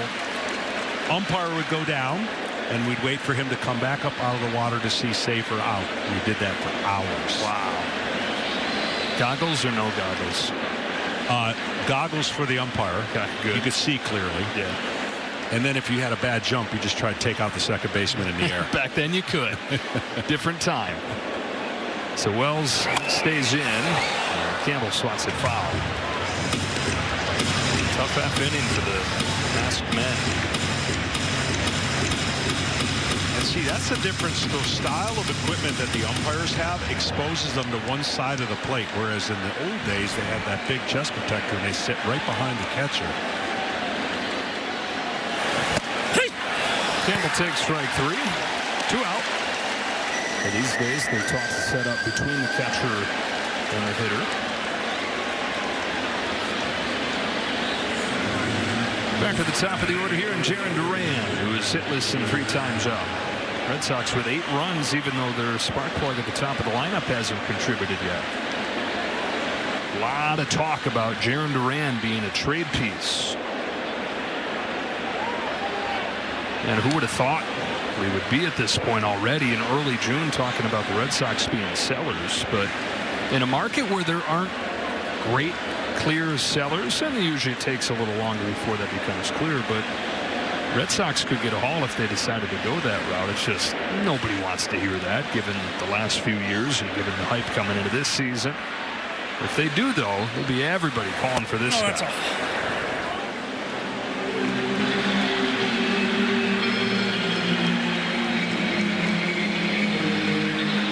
Couple years going back and forth between the big leagues and AAA. Last 2 years, though, a .290 hitter. Power and speed combo. Jarren Duran. No. Head 2-0. Out of Southern California to Long Beach State. One of the teams that's been made known that have already inquired about him, the San Diego Padres. He's ahead 3-0. Padres have had some of the worst production in left field of any team in baseball, and yet there they are, right near first place.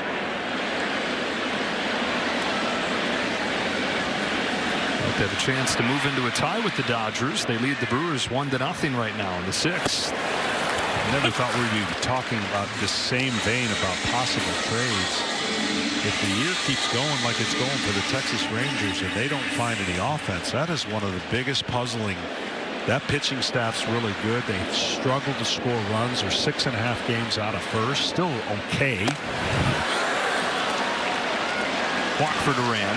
I'm with you. When we were talking about that last week, I want to make a retraction already a week later. I said I think the Rangers still make a run in that division, but gosh, 60 games into the year and they just can't hit.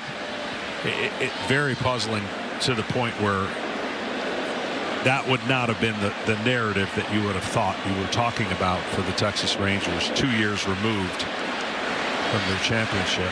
You know what, though? It's also a good time to look back to this time last year when the New York Mets were still 10 games below 500 and they were the laughing stock of the National League again. They wind up going to the championship series. The Tigers, who made a return to the postseason, they were below 500 at this point. And so for the Boston Red Sox, there is recent examples of hope. And you can look at the one-run losses as well and say, here's proof that we're a better team than our record shows. A few of those games tip the other way. The record's going to reflect that. They're going to get healthy. You're going to have Alex Bregman coming back hopefully sooner rather than later. And the pitching staff should pitch a heck of a lot better than they have. It should. Yeah, it certainly can't continue at the rate it's currently been the last 2 weeks, putting the team too big a hole.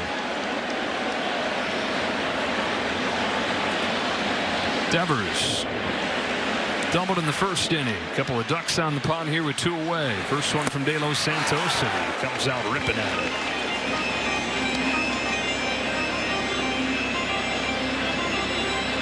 Ninth year with the Red Sox for Devers. Got another 9 on his record contract.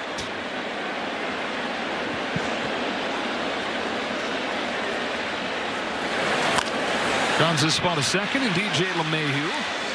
And we are halfway home in the Bronx. 8-5 Red Sox. 2, 3, and 4 coming up. That means Aaron Judge when you come back. Well, the Yankees have chipped away against Garrett Crochet. 8-5 game to the bottom of the 5th. 2, 3, and 4 coming up here. Ben Rice leads off. One of the reasons the Yankees feel like they are much deeper this year. The emergence of this guy got his shot with Giancarlo Stanton starting the season on the injured list. They got to see some flashes of what Rice can bring last year when he came up. The overall numbers were not good, but they saw some of the pop. And then Aaron Boone said he walked into spring training and they're like, whoa, he looks much more physical and he has hit the heck out of the ball all year. Yeah,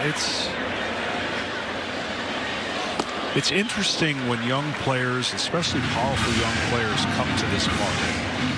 And what does this park do to their mindset? You know, it's a short porch down each line. You know, what comes to mind is like Jazz Chisholm.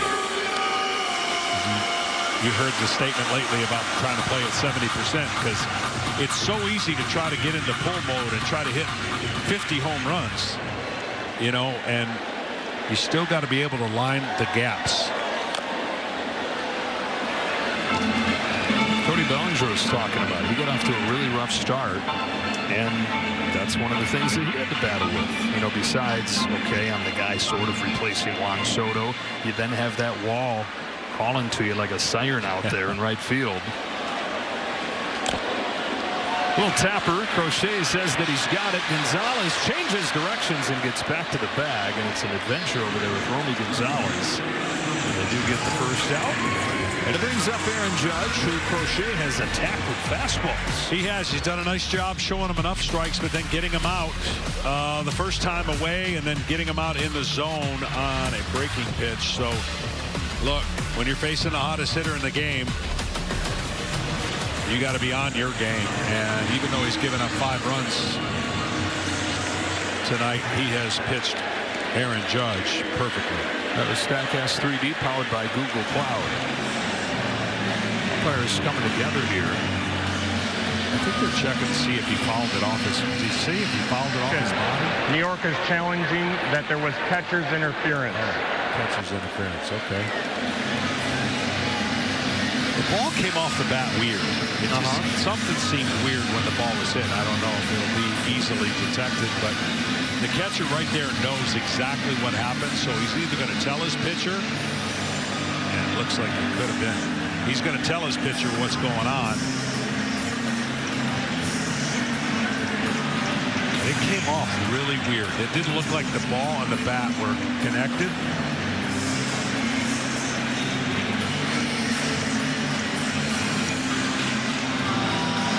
Yeah, you can see the glove. Well, I guarantee you there's two people that know for sure. It's the catcher and the hitter. Let's just be honest, boys, and cut out the fat and get this over with.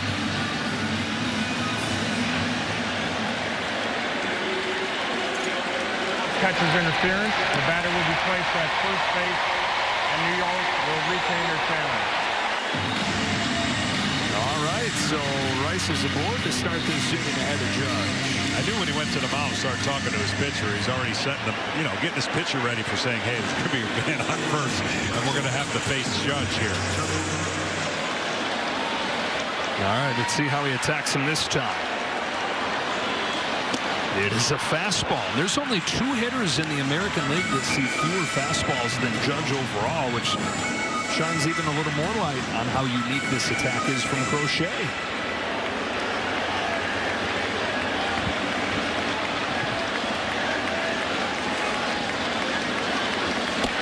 Throw down to first, bounces in.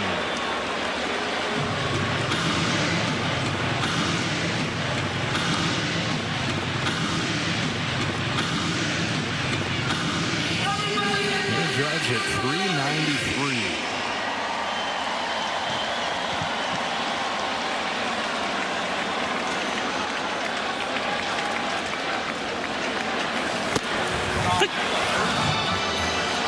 The fastball, 1-2.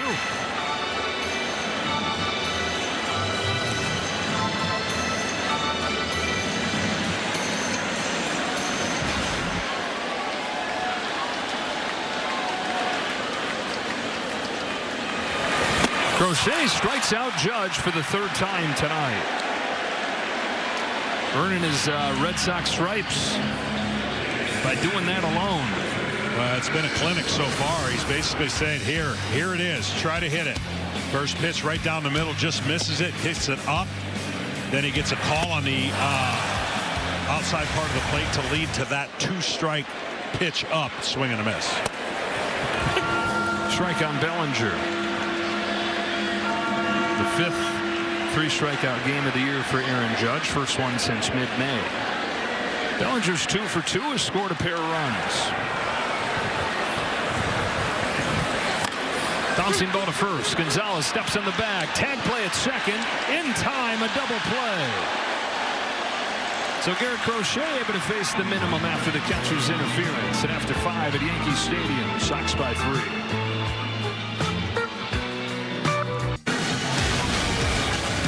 Until this weekend for these teams to face off for the first time this year. Going to make it back-to-back weeks as the scene shifts to Boston and Fenway Park next weekend on Baseball Night in America. Joe Davis, John Smoltz, Ken Rosenthal. 8-5 lead for the Red Sox as Rob Refsnyder takes strike 1 from Yuri De Los Santos. 1 out of 2 in this game. Big inning for the Red Sox was the 3rd when they got 5 against Ryan Yarborough. Refsnyder had a single and a run scored in that inning. Bounces this ball to straightaway short. Oswald Peraza for the first out of the 6th.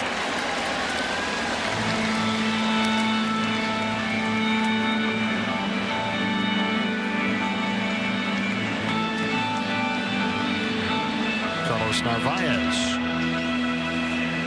Talk about him making a case for the All-Star game. I think the spot is pretty much locked up, at least the starting spot for the American League catcher. Cal Raleigh leading the major leagues in home runs. Man.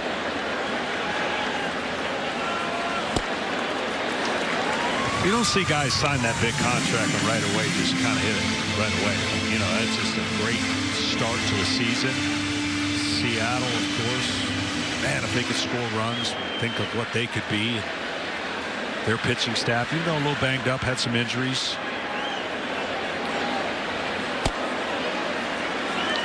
Cal Raleigh, one of the great nicknames, Big Dumper.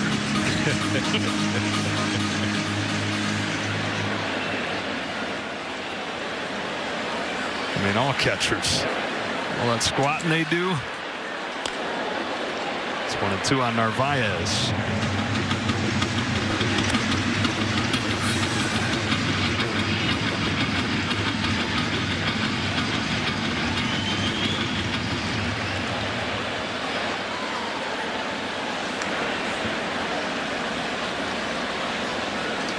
Got him with a high fastball. 2 up and 2 down in the 6th inning. Time for Fox Foresight again, powered by Google Cloud. Romy Gonzalez coming to the plate with a chance for the cycle. A 2.3% chance. So you're saying I got a chance? And he's got a chance. He has 4 triples in his career. Thanks to Google Cloud for powering those real-time insights. Although Yankee Stadium, the hardest park in the majors this year to triple in. So I'm saying there's a chance, but it's been 7 years since the Red Sox set a cycle. Brock Holt, remember, did it against the Yankees in the division series. 0-2. De Los Santos trying to pitch the first 1-2-3 inning of the game for the Yankees.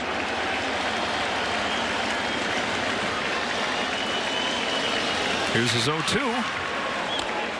Punch to first. Goldschmidt on to De Los Santos, and he retires the side in order in the 6th.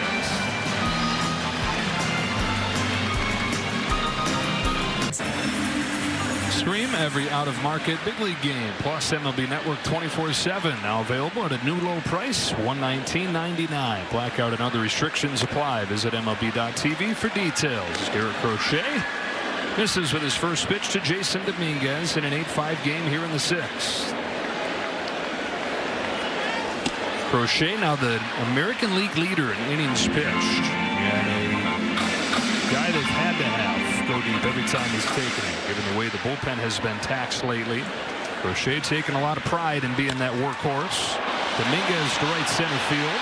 Rafael to the track to put it away for the first out of the 6th. So what have you been doing the last few days, Bob? I've had an incredible week opening up this incredible stadium. Pitched 9 innings in this brand new strikeout baseball stadium in Lansing, Michigan, my hometown. We are going to change the landscape of baseball. It's pickup baseball, 5-on-5 to 1-on-1. I couldn't be prouder. It was the greatest week I've had during a season, and can't wait for the kids in that city to use that park. DJ LeMahieu takes a strike from Crochet. How's the wing feel? It is sore, and it barely could use a fork this morning. Yeah? Yeah, my shoulder is absolutely awful, but I wanted to pitch in that stadium and threw a lot of... it's a rubber ball that they use in that stadium. Okay. So. And the cool thing about it is, you know, when you think about all the other sports, it's easier to play pickup basketball, pickup soccer. You can't really play pickup baseball. No running. All the hits are on the wall, or if it gets by the fielders. And like I said, 5-on-5 to 1-on-1. It's going to be a blast. In your hometown of Lansing, Michigan. Yep. Can we expect to see these in other towns eventually? I sure hope so. I think it's going to catch on, and I hope we get more baseball fans because of it. Mayhew tries to lay off, but he went around. Strike 3. Crochet with his 9th K. Man, this is as impressive of an outing where you've given up 5 runs as you're going to find. Especially when you get shocked and give up that 3-run homer when your team is scuffling and struggling and you got a 1-run lead. Not that you expect a 1-run lead to hold up, but the team bounced back and scored 5 quick runs after that, and he has, you know, he's held them to only 2 runs since then. So it's never an easy park to pitch in, especially if you're power pitcher. That could be a fly ball pitcher. This has been the thorn in his side tonight, though. Austin Wells has knocked in 4 of their 5 runs with a homer and a double.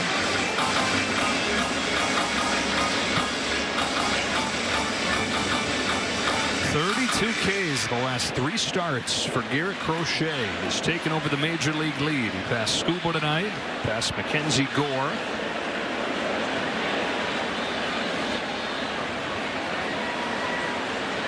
Deals 2-0.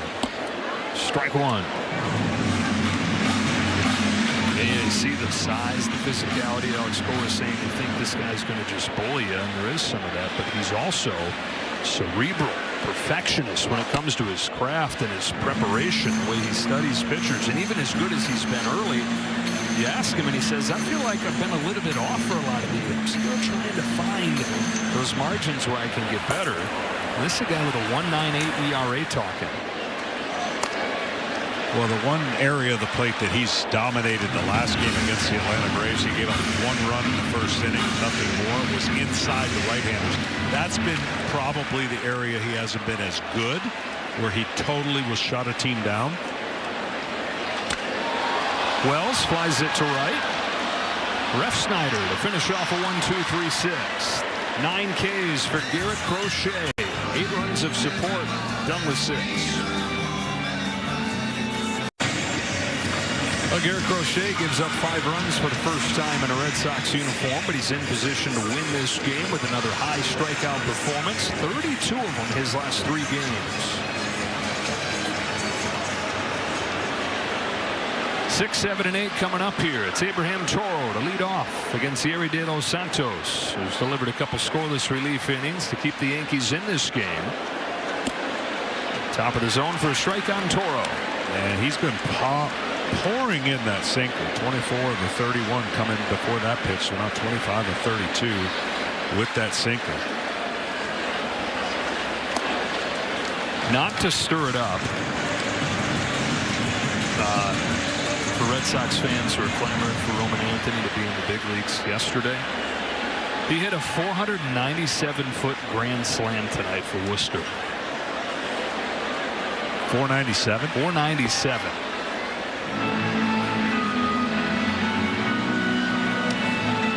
#1 prospect in the Boston system. Some people have him as the #1 prospect in baseball.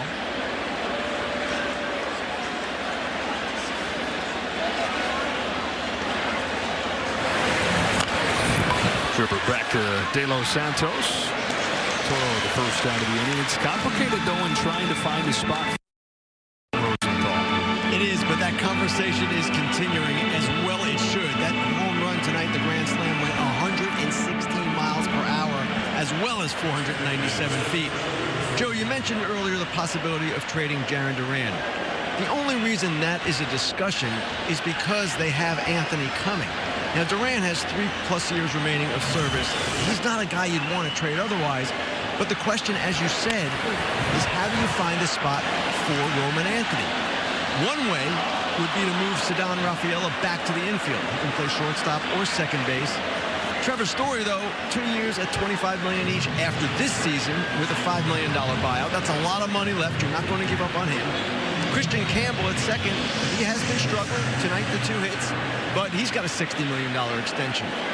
At some point, though, this issue is being forced, and it has to be addressed by the Red Sox. It's just a matter of time before we see Roman Anthony. The whole thing is so disjointed with Boston. And it goes back to the lack of communication with Devers. Base hit the other way for Story, who's having a nice night. You've got, you bring Bregman in, and of course that's a good move. You don't argue it, but Devers felt like the rug got pulled out from him a little bit. He didn't see it coming and was not happy moving to DH. So when first base became open, when Tristan Casas got hurt, he said no, because he felt burnt by what had happened during spring. Now you can choose a side, take whoever side you want, but the point is it's a disjointed situation in a couple different ways on this roster right now. And I would say uncharacteristically for the Red Sox, right, because of what they've done in the last 10 years. But Rafaela up the middle. LeMahieu feeds on to second, and Peraza to first, a double play. How about it tonight from De Los Santos, keeping the Yankees in this ballgame.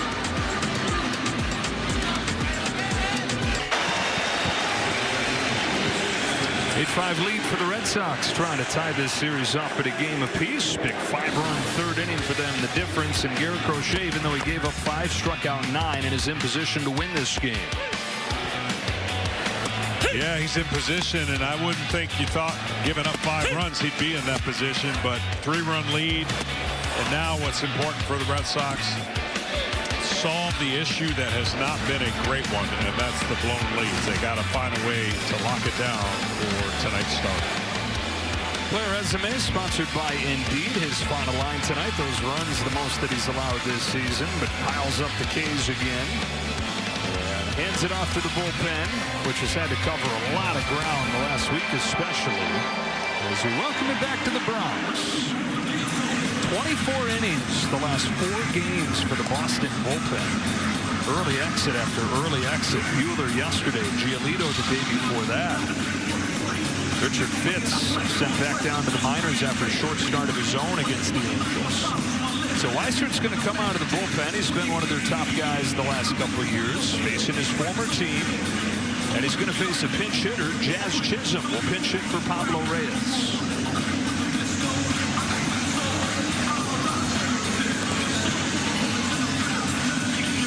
Well, Chisholm missed a month with an oblique injury, and this guy knows how to make an entrance, doesn't he? His first 4 games back, he's got 8 hits, including 2 home runs. Same guy that last year had 4 home runs in his first 4 games from the Bronx after the trade. And you were touching on this earlier. He's the guy who is wired to be explosive and to do everything fast. Sometimes that becomes out of control. He said going down to the minors was a nice reminder for him of how to kind of play the game in a rocking chair, how to play it nice and easy, let it happen. 70% was the term that he used because he's talented and explosive enough where the ball still flies when he does that. Yeah, he has that electricity off his bat, the swing, the power, and the energy to play at 150%. So this stadium, this crowd, this atmosphere, really this game, you can end up doing some things you're not really characteristically going to help your ball club if you don't play under control. You hear the hand from this crowd. This has been a mutual adoration. Chisholm loving playing for the Yankees, and more these Yankees fans are loving what he's bringing.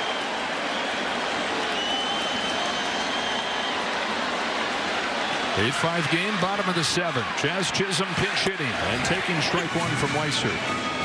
Aaron Boone today compared him to Ken Griffey Jr. in terms of his just baseball freakishness.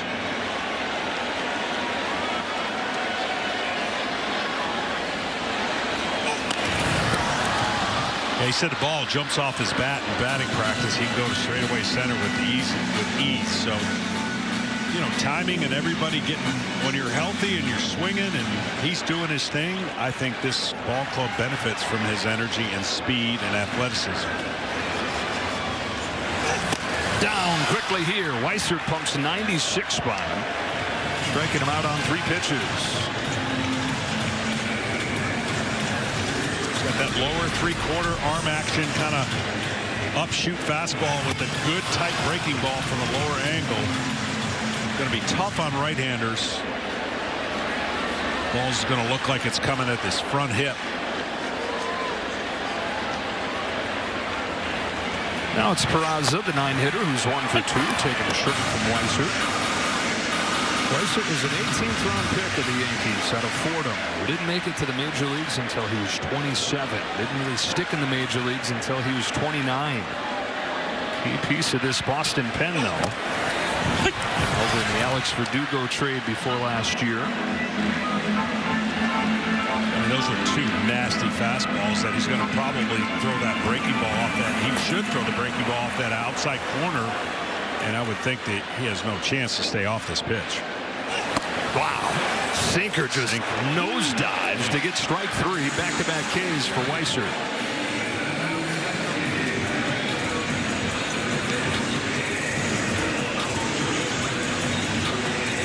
Got a chance for the immaculate inning, doesn't he? 6 pitches, 6 strikes. Paul Goldschmidt at the plate. Google has that at 1.9%. Nope. Oh, 0.0%. Goldschmidt 0 for 3.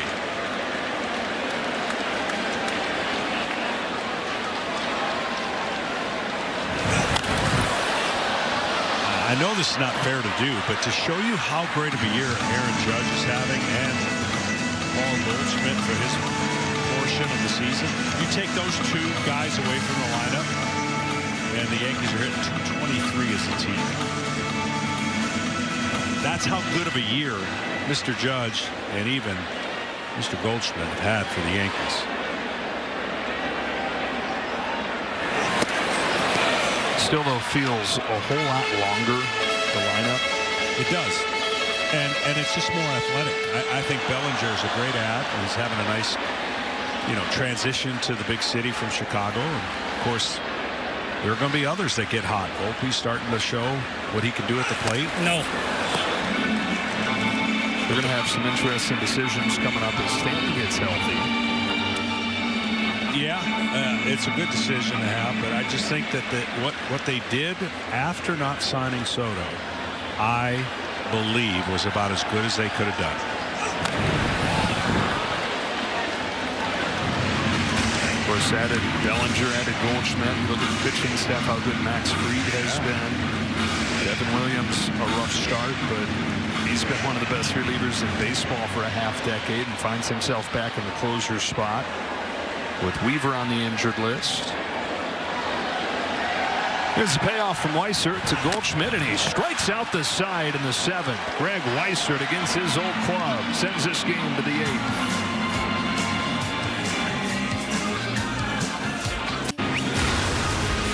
Game summary is sponsored by Coors Light. We welcome it back to Yankee Stadium. Red Sox with a 5-run third as they try to tie this series at a game apiece. 9 Ks from Garrett Crochet tonight over his 6 innings of work.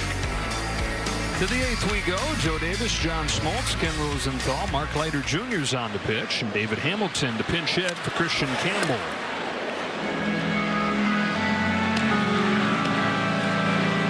Leiter relies on that split finger fastball. Last year, virtually unhittable. A little more mortal this year, hitting 200 against it. Last year, under 100 against that split finger. From the Cubs at the deadline last year. Struggled during the regular season after the trade. He hit his stride in the postseason. In his first full year in the Bronx. Hamilton off of the bench. Waits on an 0-2 and leaves it very high. 1-2 for the Red Sox here.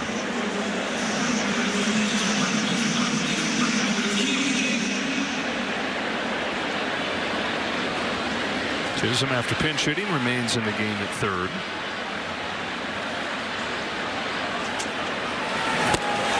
Swing and a miss and one gone in this 8th inning. It is the anniversary of Alex Cora's big league debut 27 years ago, June 7th, 1998, for the Dodgers in Seattle against the Mariners and against his big brother Joey, who was playing second base and was struggling throwing at that time. And Alex, the new kid, spoke up in the hitters meeting that day and said, hey boys, if you hit a ball to second, make sure you run hard because that second baseman might throw it away. He was trying to get some street cred, but I wonder if he went around and said, please don't tell anybody I told you this. Circle of trust, right? Yeah. Alex came off of the bench that day, took strike 3 called. I said, how do you take strike 3 in your big league debut, your first at bat? He said it was inches off of the plate. I had no shot.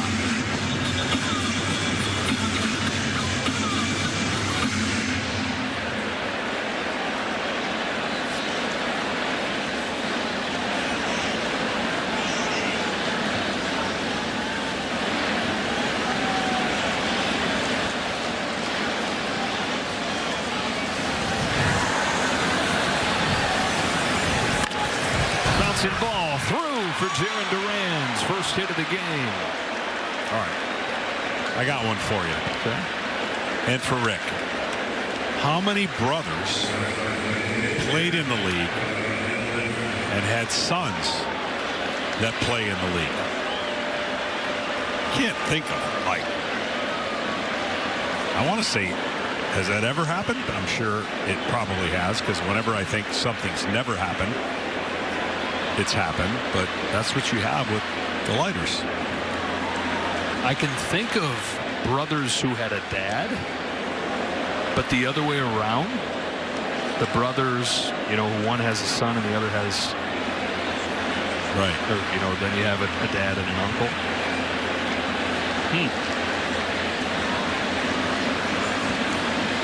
Yeah, you had the Boons, which go the other way, keep going. Tree gets wider as Right. But yeah, going one on Rafael Devers.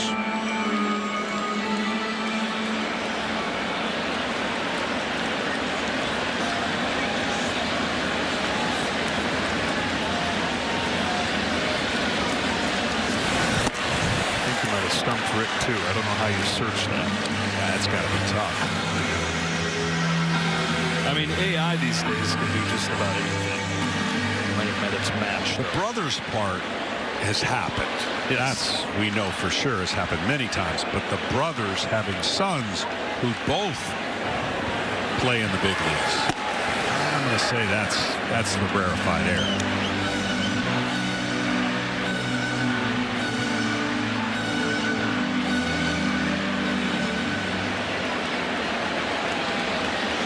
Jack Leiter, son of Al. With a 3.48 ERA. The Texas Rangers. Devers down swinging. 2 gone in this 8th.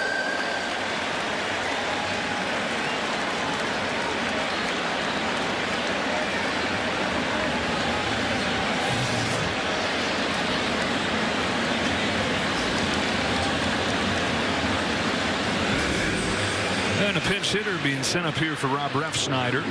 Alex Cora had his lefty matching lineup in there today with the righty now on the mound. And later, it's Wilyer Abreu to pinch hit for Rob Refsnyder. Abreu's part of the first wave of young guys. He came up last year, had a big rookie season, won a Gold Glove in right field, and he was second among American League rookies in OPS.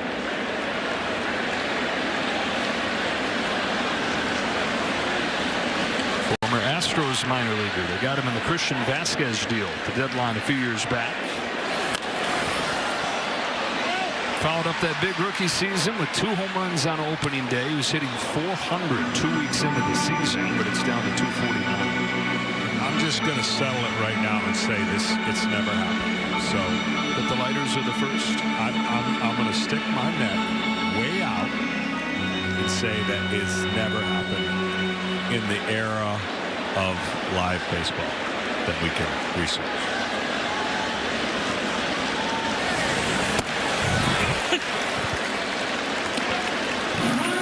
And it was actually easier to Google than I thought it would be. And I'm going to take it a step further. You are right, by the way. If I happen to be wrong, I was going to say it's got to be the only time all 4 were pitchers.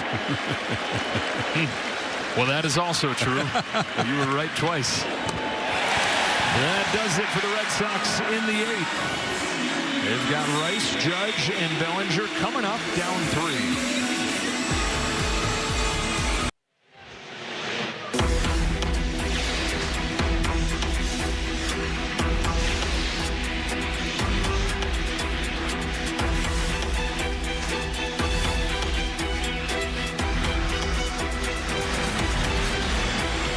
Aaron Boone before the game today, the guys still good up for this rivalry. Is it still carrying what it did when you were here? He said, well, when I came, it was right in the middle of it. And he said, still, though, our guys, they want to go out there with a little extra edge. And, yeah, there's still something to it. We're down 3 here. Right guys coming up as Ben Rice takes ball 1 from Justin Wilson, who's having a nice first year in Boston. Well, the reality is, without him saying it, they want to put that distance way, way between those 2 teams, right? In these next 6 to 7 days, you're going to have that back-to-back series and weekends. And when you're in first place, you always want to increase your lead. And if you're playing your arch rivals, you really want that lead to go. 10.5 coming into tonight. The lead over the Red Sox. Wilson misfires with his first 2, and now ball 3 with Aaron Judge on deck and Cody Bellinger to follow. Red Sox got 5 runs in the 3rd inning to go up 6-3. Both teams are 2 in the 4th, nothing since.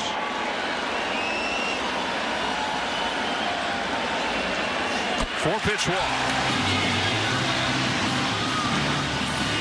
Aaron Judge happy to have anybody other than Garrett Crochet in this game. Yeah, he saw a lot of nasty pitches and pitches above the zone, which typically is how you would get Aaron Judge out, but he hasn't been swinging at a lot of those pitches.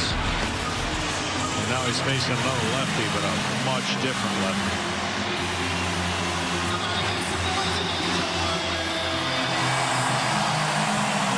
Whitlock. 100 games left in this season for the Yankees. Aaron Judge is the first guy with 20 or more home runs and an average this high at this point of the season since Rogers Hornsby had these numbers 100 years ago in an MVP season in 1925 in St. Louis.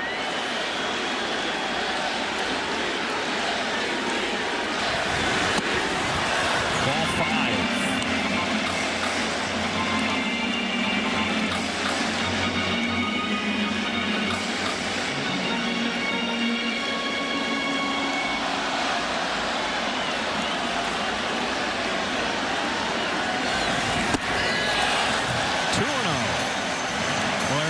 Said about a superstar, look, he's checked in every area. He's learned how to get his body ready. He's learned how to play when his body's not great or 100%.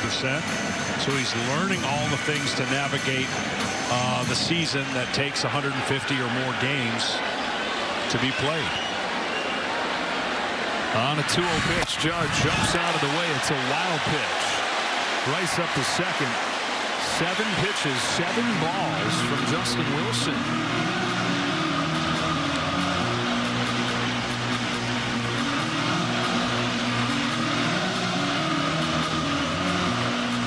Extend an 8 or 17 game on base streak. Walls closing in a little bit on Wilson here. Crowd feeling it. Yankees hunting a comeback in the late innings. Down 8-5. 4-pitch walk to Rice. And now 3-0 count on Judge. Yeah, one thing you can't do when you come into a game is obviously search for your first strike in the second batter. 7, 8 pitches in now. That's bringing the tying run to the plate if he gets on.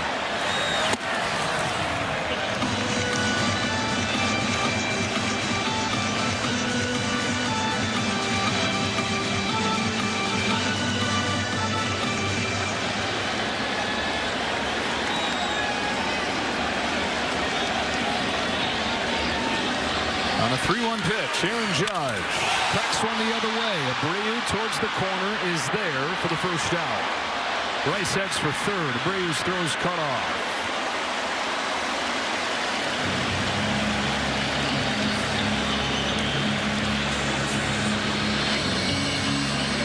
And it brings up Cody Bellinger, who's been one of the best lefty-lefty hitters in baseball this year. He's got a good day going today against another lefty. He had 2 hits, scored a couple runs against Crochet.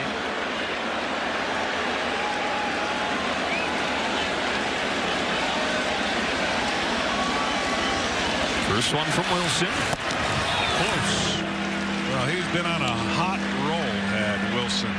Previous 15 appearances, only 1 earned run. But not connected right now with the strike zone and his fastball. Only 2 strikes out of his first 10 pitches. Is 1-0 to Bellinger.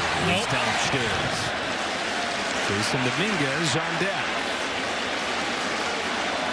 Severe reverse splits this year for Bellinger.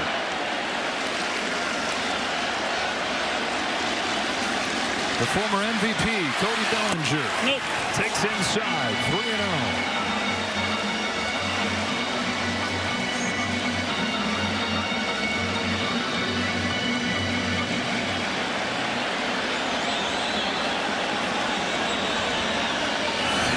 Second 4-pitch walk of the inning. And the Yankees get the tying run up there.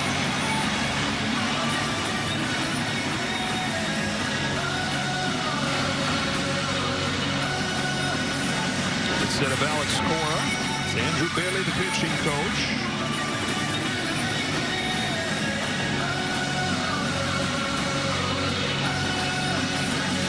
Well, tomorrow it's the UFL playoffs. Michigan battles defending champion Birmingham at 3 o'clock Eastern on ABC. And then at 6 Eastern on Fox, DC, and St. Louis. UFL Conference Championships tomorrow on ABC and Fox. So it's Jason Dominguez from the side of the plate we were talking about earlier. Aaron Boone and the Yankees are just waiting for him to hit his stride out. Natural swing this side. The numbers from the left side of the plate far better than they are from here this season. Tying run at the plate in the 8th. Wilson to Dominguez. A swing and a miss.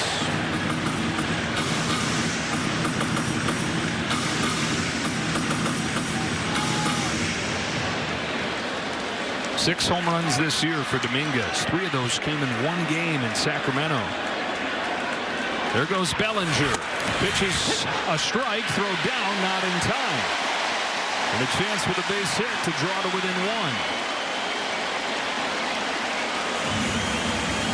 Second steal of the game for Cody Bellinger.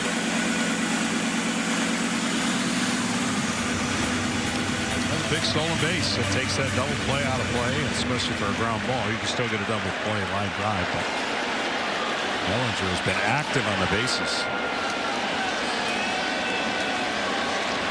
Wilson home with an 0-2. No! Check swing. No swing.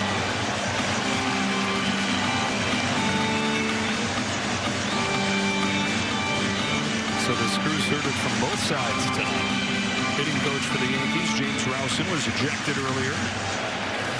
Now it's Alex Cora sharing his displeasure. I mean, he did go, but so now 1-2 pitch in the dirt, blocked down by Narvaez. 2 balls and 2 strikes on Jason Dominguez.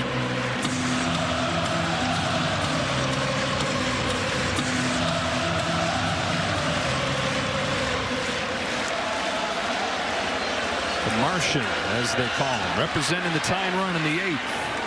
The 2-2. Got him with the high fastball. Big strikeout for Justin Wilson. Well, you mentioned what he's done coming into this outing, but he has made it awfully hard on himself. He's one at bat away from wiggling out of what really started poorly for throwing strikes. It's TJ LeMahieu's got a hit and walk in this game. Time is called.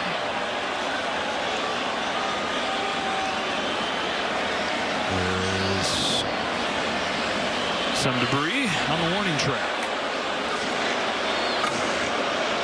Bucket of something. French fries. Oh no. That should be a crime right there.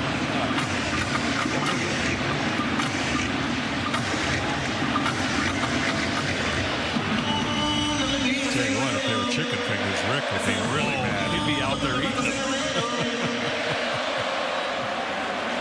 The Yankees have trailed since the Red Sox scored 5 runs in the 3rd inning.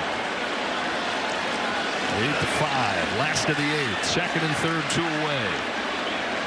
Wilson to LeMahieu. Ground ball, base hit, center field. Here comes Bellinger. Throw from Rafaela. Sails home. It allows LeMahieu to chug for second. He's in there safe. It's a 1-run game, and the tying run is in scoring position because of the overthrow from center.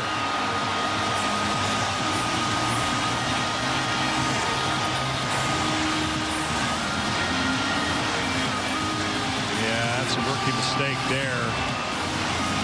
It's not the tying run he's trying to throw out. It's the tying run he's trying to prevent from getting to second base. And he had no shot.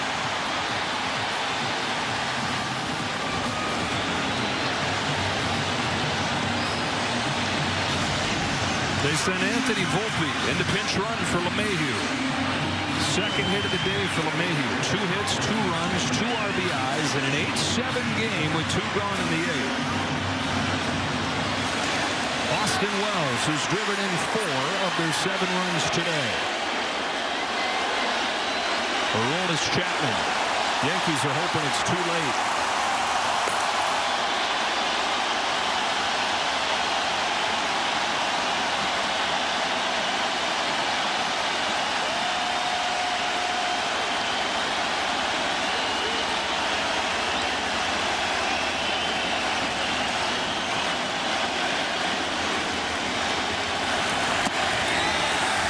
1-0.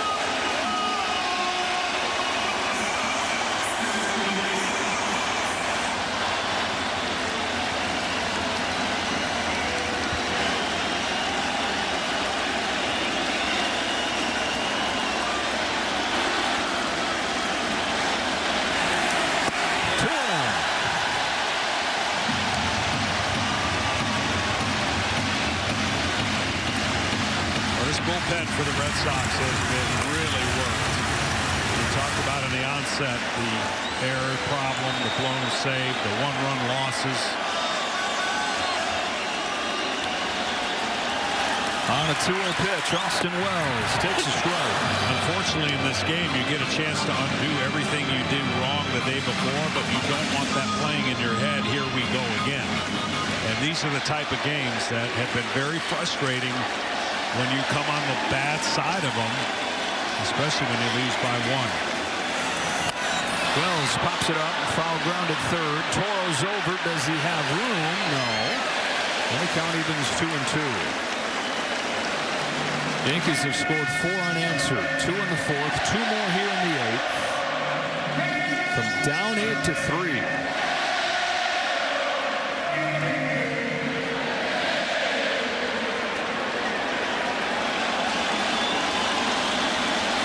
Volpe at second to tie and run. The 2-2 to Austin Wells. Got him with the high fence ball. But the Yankees have scratched and clawed with 4 in a row to get back to within 1. And it's DJ LeMahieu trying to prove that he's still got something in the tank. What a ball game. On to the 9th. Carlos Narvaez goes up there to lead off for the Red Sox here in the top of the 9th. Play Ball is baseball's global youth initiative to highlight the fun and accessible ways to play our great game. To learn more, find a league near you. Follow @PlayBall on social media. Go to playball.org. Part of the order for the Red Sox, Ian Hamilton is on the mound for the Yankees. And if the Yankees are able to complete this comeback, the bullpen is going to be one of the stars of that after Ryan Yarbrough gave up 8 runs in 4 innings. 3 scoreless from De Los Santos and a scoreless inning from Leiter. Volpe stays in after pinch running and Peraza's over to second. Yeah, the bullpen's been really good for the Yankees. It's been pretty good all year. Do you think Ian gets to go to the Broadway hit free because of his last name, Hamilton? I would try it at least. It might not work, but it's worth a try. Got 2 Hamiltons in this game. David for the Red Sox. And the guy on deck, we're trying to see if Google's percentages go down for his cycle watch. It was at 2.3. I thought. You good? Gunnivan's 2-2 on Narvaez. Yankees in the bottom of the 9th have Jazz Chisholm, Oswald Peraza, Paul Goldschmidt coming up, and of course a couple hitters beyond that. You got Aaron Judge. He'd be due up 5th in the inning.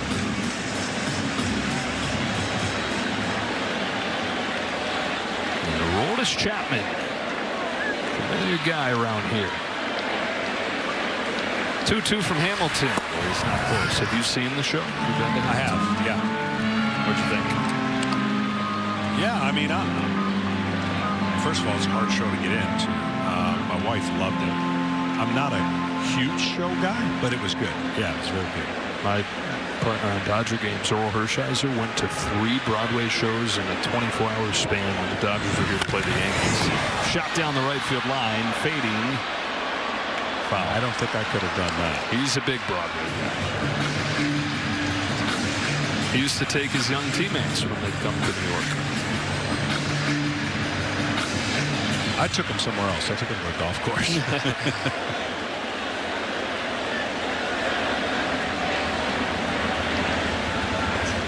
No! Check swing, and Narvaez has a walk to start this 9th.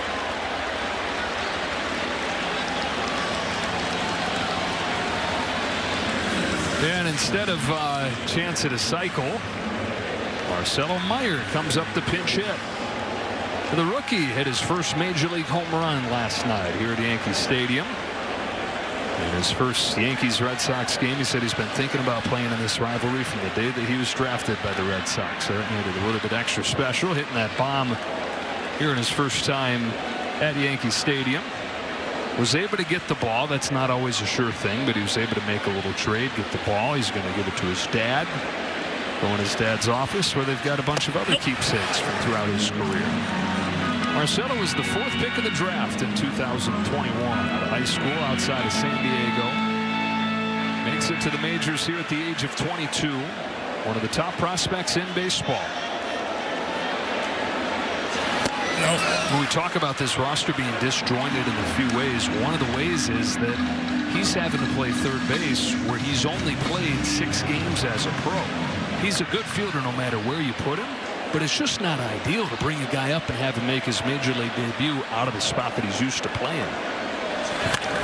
Sharp ground ball through the middle, base hit to center. Meyer with a pinch hit single.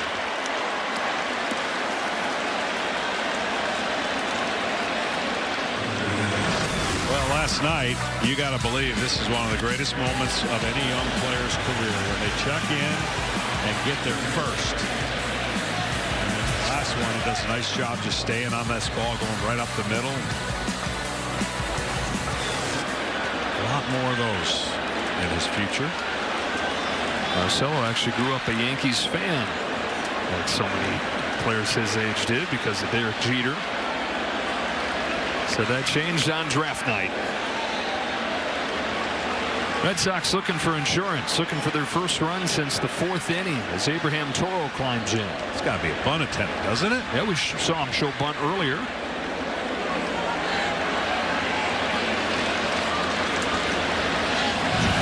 Wow. Sure.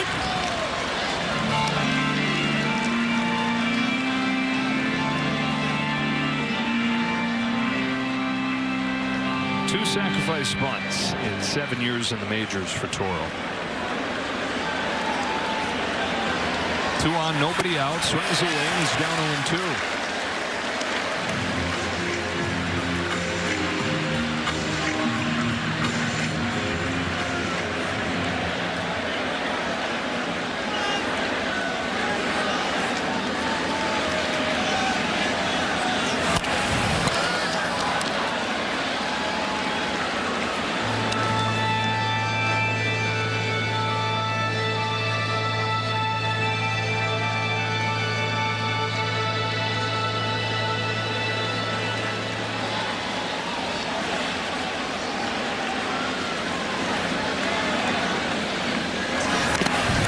Stays alive.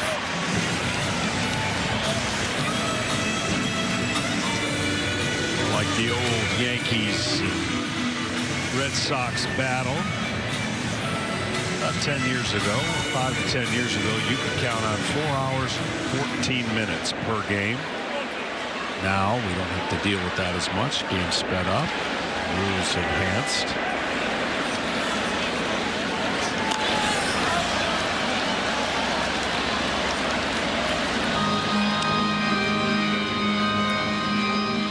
Caught some long games, did he?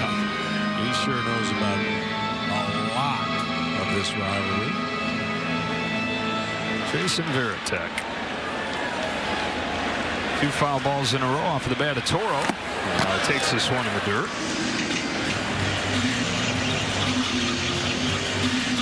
Series wraps up tomorrow. On Sunday Night Baseball, Carlos Rodon for the Yankees. A run over 7 innings on Tuesday against Cleveland. Now a 2.49 ERA. That season they've been waiting for him to have. Shot the other way by Toro. That's a base hit. They had to make sure that it would fall, and so just station to station, and they've loaded the bases with nobody out. Well, we saw that shot at Jason Varitek, and I can't help but think when the bases were loaded and I was trying to make my comeback to Boston, I had an out-of-body experience. He came out to the mound and says, "Are you all right?" I said, "Not really." He says, "What's wrong?" I said, "I don't know where to put my feet."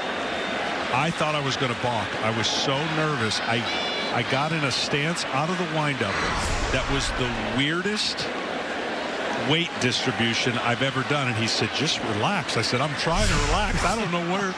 I think I'm going to balk." And I didn't do very well for Boston. It was a great opportunity they gave me, but I'll never forget him walking out, veteran, catcher, like veteran pitcher, 21 years. What's wrong? Right. What do you mean? You don't know how to put your feet. You're I John had Smoltz. no idea. And that's what nerves can do for the first time when you're in a different situation. That's been a good day for Trevor Story, who had a 2-hit, 3 RBI day earlier this week. He's got another one today. 3-run double during that 5-run third. And single his last time as well. Trying to put the finishing touches on best day of the season for him.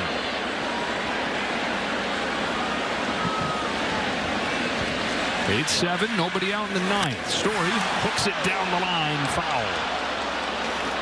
Well, with the bases loaded, his hitting odds go up because the infield has to come in. They've got to cut down the run at home. They cannot just turn a normal double play. So any hard hit ball on the ground that's right at one of the fielders, of course they can throw home, but it also cuts down the percentage of cutting off that hard hit ball. Ground ball through, base hit for Trevor Story. It'll score a pair, and Boston gets the insurance, breaking through for their first run since the 4th inning. And how about Trevor Story, 3 hits and 5 knocked in.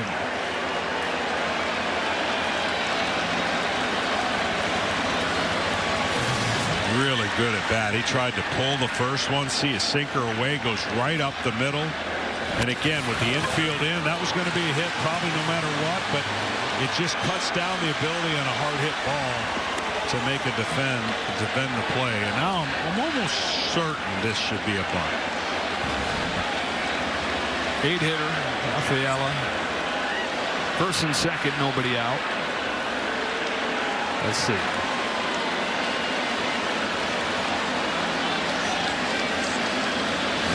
No. Wow. There's still time. True. Now for Trevor Story, first 3-hit game since April 21st.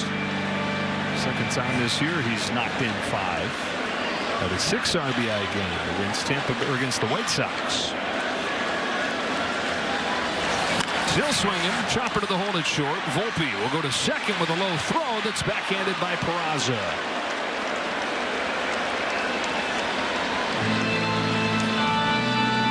Red Sox have him at the corners now, 1 away. This hop right there, he's got to get it, turn quick.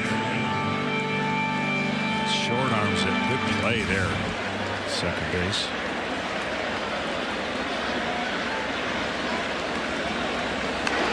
So now David Hamilton, who came off of the bench to pinch hit for Christian Campbell last inning and struck out, has Toro at third and Story at first. Of all the times we didn't predict it, what if this is the time that's the unexpected? It's the best time to do it. Just when nobody's thinking. Nope. Kenny, you've got more on Story. Joe, talking to some Red Sox people about Story, they say he's just as athletic as ever. And keep in mind, he hasn't played much the previous 3 seasons. This is him kind of learning himself all over again. And obviously, it's going to take time to get back into a rhythm. Offensively and defensively, he has struggled. Perhaps this week is the week that turns it around. Yeah, yet to play in 100 games. His time with the Red Sox is in his 4th season. There's another 2 years, as Kenny told you earlier, on that contract. But injuries have prevented him from fulfilling that deal, fulfilling the hype that came with it after some big seasons in Colorado.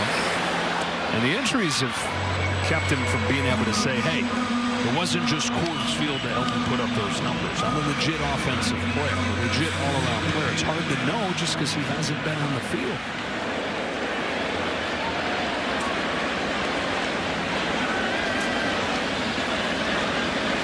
Got the Hamiltons going head-to-head here.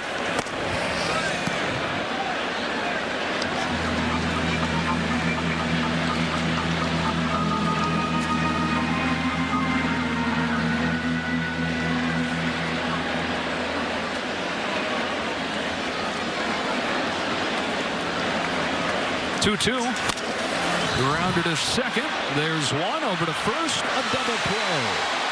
Red Sox get their first run since the fourth inning, though, in a little breathing room with Chisholm, Peraza, and Goldschmidt coming up.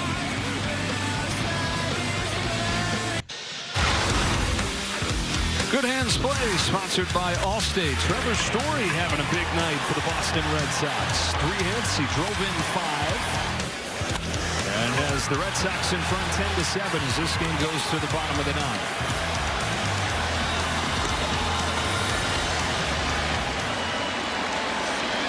What's a long-time Yankee closer, Aroldis Chapman, in his first year with the Red Sox, his 16th season in the majors, and the dude's still pumping 100.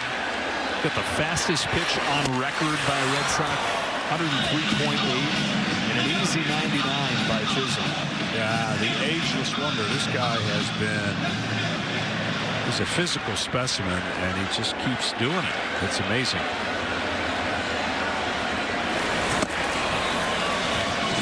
One on Chisholm. 8-9-1 in this inning for the Yankees. Chisholm, Peraza, Goldschmidt. Then you get into Rice and Judge. Chapman, the best he's been in a couple years. Ahead of Chisholm, 1-2. So the Yankees for 7 seasons. They went Kansas City and Texas. Last year, Pittsburgh.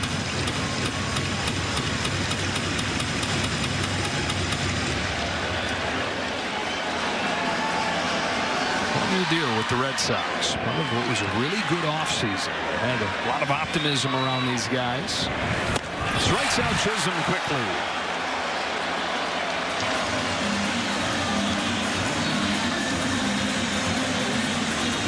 Command early was not a strength of his. He could throw it a lot harder, but I think he's better now. I really do. His command, he's got 2 more pitches he can throw now.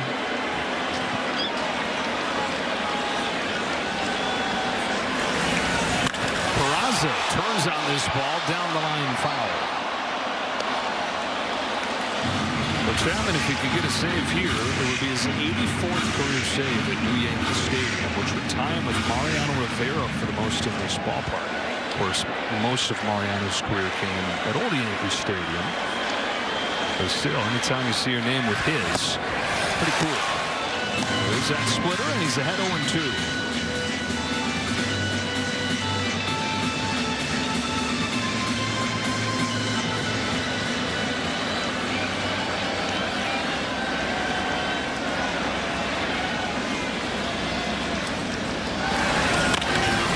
Soft bouncing ball. Meyer charges from third. Throws on the run. 2 gone in the 9th.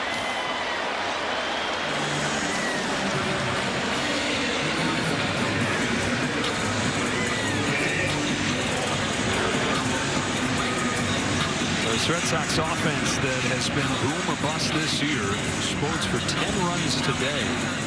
It's one of the top pitching staffs in baseball. Ryan Yarbrough just did not have the same stuff that he's had for most of the season. They got 8 runs against him in 4 innings. And then added 2 in the 9th against the Yankee pen. Goldschmidt trying to keep it alive. Takes inside. Ball 1 from Chapman. 0 for 4 with 3 Ks tonight. Boston pitching has done a great job on their lineup, striking out 15 Yankees. 16 on the year is their high. About 101 from Chapman. 37 years old. A marvel.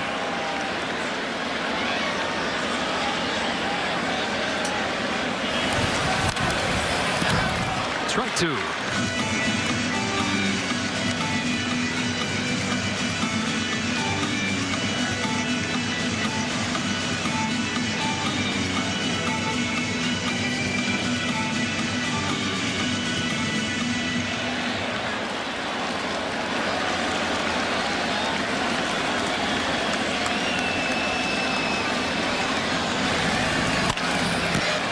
Bouncing ball to first. Toro to Chapman, who stumbles over the bag but gets the job done. And Red Sox fans hold their breath a little bit. Sees that he comes up with a smile and hopefully not too much of a limp there.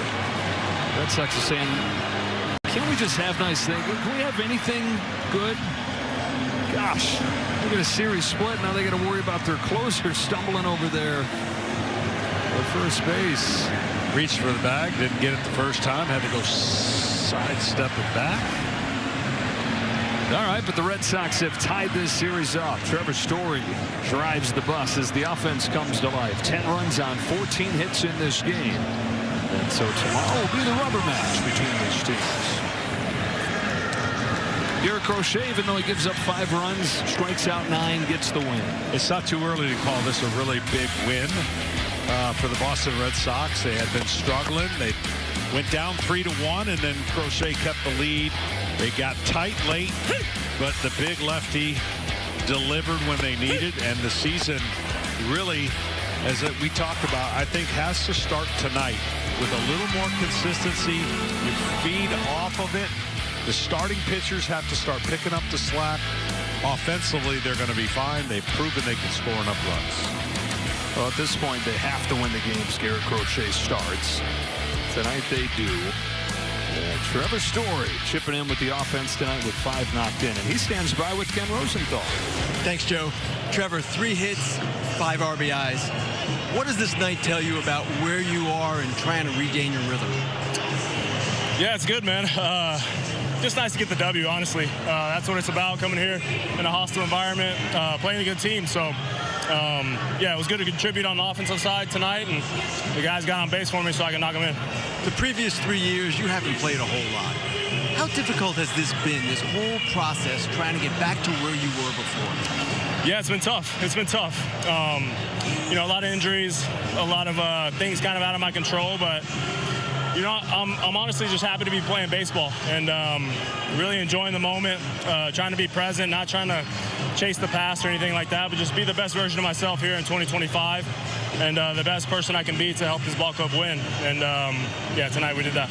That said, what does a night like this do for your confidence? It's great. You know, anytime we can come in here and beat these guys, it feels a little more sweet, you know. And to come through in some spots with some guys on base means a lot to me. And, yeah, man, that's what I like to do. Trevor, congratulations. Thank you. Thank you. Joe, back to you. All right, Kenny, and what will have to be baby steps for these Red Sox. They get a game closer to 500, a game closer to the Yankees with a lot of season to play. 10-7 the final score. A bunch of offense first 2 games here in the Bronx. 9-6 Yankees last night. 10-7 Red Sox tonight. For John Smoltz and Ken Rosenthal, Joe Davis saying so long from Yankee Stadium. We'll talk to you again next weekend from Boston.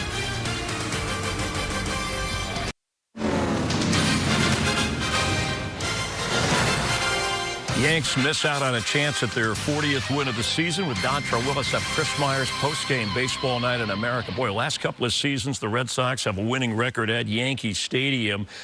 Given the situation here, can the Red Sox still be, I know Toronto's second in the division, the best challenger to the Yankees in this division over the whole of the season? Absolutely, especially with Cora at the helm. They've had the experience, and they need guys like Trevor Story. I thought he played a heck of a ball game today. 5 RBIs, 3 hits today. Coming into this ball game in general, he was hitting 170 over his last 15 ball games. Now you have Alex Bregman down, so you need somebody to really be a catalyst and be a protector, especially when you have guys like Dever, who's going to continue to be a pest, especially with the Yankees, but you need multiple guys to elongate that lineup. I thought Gonzalez was outstanding as well in that lineup. Also, matchups make fights. I felt like they did a good job of shutting down Aaron Judge. He was 0 for 4 today with 3 strikeouts. So as long as you keep their big boppers at bay and you step up, you should have a chance to win a ball game with that lineup. A chance for Boston if they can take the Yankees when they do go head-to-head. Let's check on some other highlights. And the Padres had a chance with a win to tie the Dodgers at the moment, top spot in the division. Oh! They tied the game in Milwaukee, but Caleb Durbin with a walk-off. Yeah, the Cheeseheads was rocking, General, getting his foot down, and that felt like a playoff atmosphere once that went over the fence, baby. Brewers have won 10 of their last 12, a dramatic finish from an unlikely hero as the Brewers celebrate. All right, the Blue Jays chasing the Yankees. 8th inning, they're down until George Springer gets a hold of this for his 10th of the year. I love his game, especially when he's able to stay healthy in the top of that lineup, provide some thump and some energy. 4.5 back of the Yankees at the moment in the AL East. Cubs, Tigers, Detroit, best record in baseball. But Suzuki, a 2-homer game. Pete Crow Armstrong also homered for the Cubs, and they win it easily 6-1. They're not playing in the Northside General, one of the league's best offenses. And talk about offense, Dodgers, but not today. Bottom of the ninth, tied at 1. Nolan Arenado, his 13th career walk-off. You know what? Every time he hears his name in the rumbles of trade, he might leave. He always does something impactful as a leader and a veteran in that lineup. Cardinals back-to-back beating of the Dodgers. They stay 4 back of the Cubs in the Central. Mariners, Angels, and Cal Raleigh, what a story. The catcher for Seattle. 25th home run. This is a 3-run shot in the opening inning here to lead all of baseball. But the story in this game, Julio Rodriguez hit with a line drive, had to be helped off the field. Keep an eye on that injury. Tomorrow, it's the UFL playoffs. Michigan battling defending champion Birmingham. 3 Eastern over on ABC. And then at 6 Eastern on Fox, DC takes on St. Louis. The UFL Conference Championships tomorrow, ABC and then Fox. For Dontre Willis, I'm Chris Myers, our entire crew. Thanks for watching Baseball Night in America. You have a great rest of your weekend. We'll see you next Saturday right here.